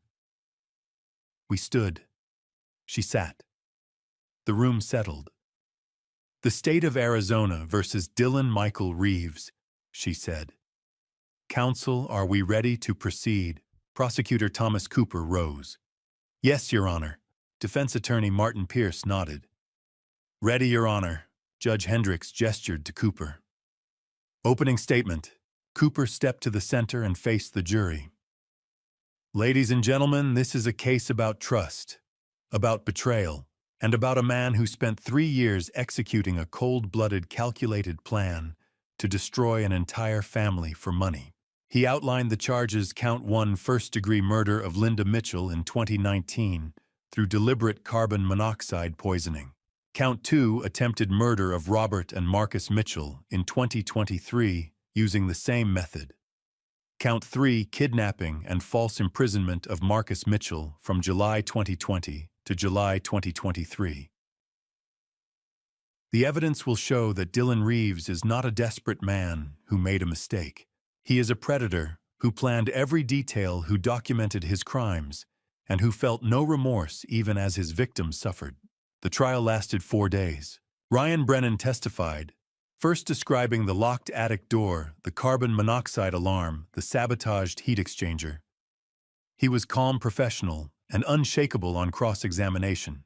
Detective Santos followed, walking the jury through the forensic evidence, Dylan's laptop with the hidden Project M folder, the fabricated news articles about Marcus's fake death, the Excel spreadsheet calculating lethal CO exposure, timelines, the photograph of Linda's body taken before Dylan called 911. The jury sat in silence. Then Marcus took the stand. He gripped the railing as he swore the oath, his hand trembling. Cooper asked him to describe his captivity. Marcus's voice was thin, fragile, but it carried. "I was locked in that room for 3 years," he said. "Dylan drugged me the night I arrived. When I woke up, the door was bolted. He fed me through a vent, bread, water, canned beans. There was no toilet, just a bucket. No light except what came through a crack in the roof. I screamed until my throat bled. I pounded on the door until my hands broke. No one came." He looked at Dylan. "He told me I was just an obstacle, that he'd keep me there until no one remembered I existed. And when I started getting sick, when the headaches got so bad, I couldn't stand, he told me it was carbon monoxide. He said, 'You and your father will be gone soon, and then everything will be mine.'" Dylan didn't blink. Pierce had no questions. Finally, Cooper called me. I walked to the stand, placed my hand on the Bible, and swore to tell the truth. Cooper asked me to describe my relationship with Dylan. "Dylan came into our lives in 2018, I said. "He married my daughter. He was kind, helpful, respectful. I trusted him, and he used that trust to plan my wife's death, to imprison my son, and to try to take everything we had." My voice cracked. "I will never forgive myself for not seeing it sooner." Cooper nodded gently. "Thank you, Mr. Mitchell. No further questions." Pierce stood, hesitated, then sat back down. "No cross, Your Honor." Closing arguments were swift. Cooper: "This is not a case of desperation. This is a case of evil." Pierce: "My client is guilty, but he is also human. I ask for mercy." The jury deliberated for 4 hours. When they returned, the foreperson stood and read the verdict. "We, the jury, find the defendant, Dylan Michael Reeves, guilty on count 1, first-degree murder. Guilty on count 2, attempted murder, 2 counts. Guilty on count 3, kidnapping and false imprisonment." Marcus gripped my hand. Dylan stared straight ahead. Judge Hendricks asked if Dylan had anything to say before sentencing. Dylan stood. He looked directly at me, and for the first time something flickered in his eyes. I'm only sorry," he said slowly, "that I didn't finish what I started." The courtroom froze. Judge Hendricks's face hardened. "Dylan Reeves, you are sentenced to life in prison without the possibility of parole for count 1. You will serve an additional 30 years consecutive for counts 2 and 3. You will never walk free again." 2 bailiffs moved in. Dylan was led away, shackles clinking against the tile floor. Marcus and I walked out into the bright Phoenix afternoon. He stopped on the courthouse steps and looked at me. "Dad," he said, "we won." I wanted to believe him. But Linda was gone. Marcus had lost 3 years he'd never get back. Jessica was going to prison. Emma would grow up without her mother. "No, son," I said softly. "There are no winners in this story." He squeezed my shoulder, and we walked toward the car, 2 men carrying wounds that would never fully heal. The headstone was simple, polished gray granite with her name carved in clean letters. Linda Ann Mitchell, 1955 to 2019, beloved wife and mother. I knelt on the grass, the July sun beating down on my shoulders, and placed a bouquet of white roses at the base. "Shatik," I whispered, "you left us too soon. You deserved so much better. I'm sorry I didn't protect you." My voice cracked. I touched the cool stone, tracing her name with my fingertips. But I promise you, I'll take care of Marcus. I'll take care of Emma. I'll make sure your life meant something. Marcus stood a few feet behind me, leaning on his cane. He'd come a long way in 2 years. He'd gained back 30 pounds, his hair was neatly trimmed, and the hollow look in his eyes had softened. But his hands still trembled sometimes, a permanent reminder of the carbon monoxide that had nearly taken him. I stood brushing the dirt from my knees and turned to him. He smiled gently. "She would be proud of you, Dad," he said. "I hope so." We walked together along the cemetery path, past rows of graves and flowering desert shrubs. The air smelled like sage and dry earth. "How's Sarah?" I asked. Marcus's face brightened. "She's good. Really good." "It took a long time, Dad. When I first showed up at her door in Seattle, she didn't believe it was me. She thought I'd abandoned her and Lily." He paused, swallowing hard. "When I told her the truth, when I showed her the news reports, the court documents, she cried for a week. She kept saying, 'I'm sorry. I'm so sorry, I didn't know.' She had no way of knowing," I said. "We went to therapy together, couples counseling. It took months, but we got through it. And now we're rebuilding. We have a little place in Ballard. Lily's in kindergarten. She's amazing, Dad. She's smart and funny and so full of life." My chest tightened. "I'm so glad, son. You deserve that happiness." We reached a bench beneath a mesquite tree and sat down. "Have you been to see Jessica?" Marcus asked carefully. I nodded. "Last month, I drove out to Perryville. I'd visited Jessica at the women's prison. She wore a blue uniform, her hair cut short, her face bare of makeup. She looked older than 40. 'I'm so sorry, Dad,' she'd said through the glass partition, tears streaming. 'I know I don't deserve your forgiveness. I know I failed you. I failed Marcus. I failed Emma.' I'd finally said, 'Jessica, you made terrible choices. You let fear control you. But Emma still needs to know her mother loves her. When you get out in 10 years, you'll have a chance to make things right. Don't waste it.' I told Marcus all of this now. He listened quietly. "How is Emma Ho?" he asked. "She's doing well. She's 11 now, living with Jessica's mother in Tucson. I drive down to see her once a month. We get ice cream, go to the park. She asks about her mom sometimes. I tell her the truth, that her mom made a mistake and has to stay away for a while, but that she still loves her." Marcus was quiet for a moment. Then he said, "Dad, do you blame yourself?" I looked at him surprised. "Every day. You shouldn't." "How can I not?" My voice rose. "I lived in that house for 3 years. You were right above me, locked in a room, and I didn't know. I didn't hear you. I trusted Dylan when I should have questioned him. I failed you, Marcus. I failed your mother." Marcus reached over and took my hand. "Dad, stop. Dylan was the criminal, not you. He manipulated all of us. He was a sociopath. He planned every step, every lie. You couldn't have known. But I should have. No." His voice was firm. "You did everything you could. And when you finally found out, you didn't hesitate. You called the police. You fought for me. You saved my life." Tears blurred my vision. "Do you forgive me?" Marcus pulled me into a hug. "Dad, there's nothing to forgive. I love you." I held him tightly, this son I'd nearly lost, and let myself cry. We left the cemetery together, walking toward the parking lot. The sky was a brilliant, cloudless blue, the kind of sky that made you believe in new beginnings. "What are your plans now?" Marcus asked. I leaned against the hood, thinking.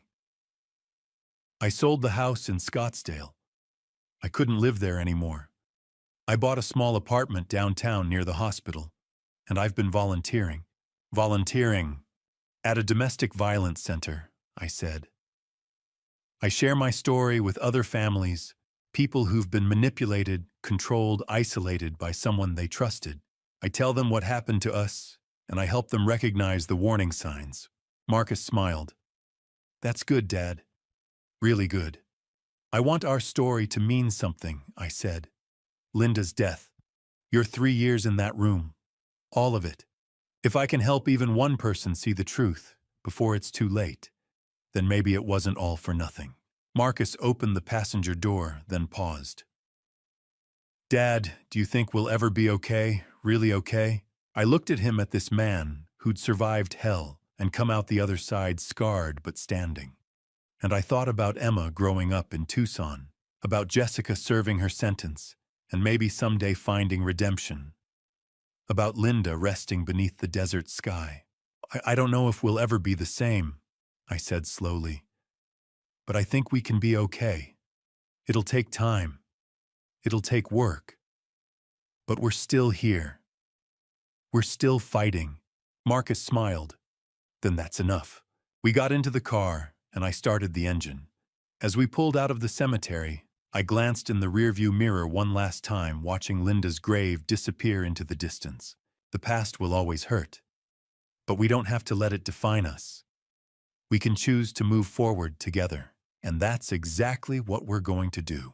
Looking back now, standing on the other side of this nightmare, I want to share something with you, something I wish I'd known before it was too late. This family story taught me that trust without awareness can become a weapon in the wrong hands. I believed Dylan because I wanted to believe. I ignored the small inconsistencies, the locked attic, the excuses, because questioning him felt like betraying family. But here's what I learned. Protecting your loved ones sometimes means asking the hard questions, even when it feels uncomfortable. And to you listening to this family story, remember this: God places people in our lives to teach us, to challenge us, and sometimes to show us who we really are. Through all the pain, I found strength I didn't know I had. I found forgiveness, not for Dylan, but for myself. Don't be like me. Don't wait until tragedy forces your eyes open. If someone isolates you, controls information, or makes you feel like you're overreacting, trust your instincts. This dad revenge isn't about anger or punishment. It's about reclaiming your voice, your safety, and your future. The best dad revenge is survival. It's healing. It's refusing to let betrayal define you. Marcus and I rebuilt our lives brick by brick. That's my dad revenge, choosing hope over hatred.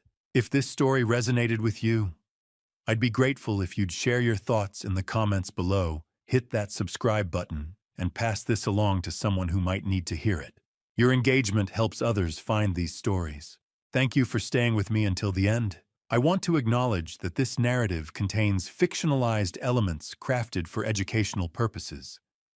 If you feel this content isn't for you, feel free to explore other material that better suits your preferences. Remember, you are stronger than you think, and you are never alone.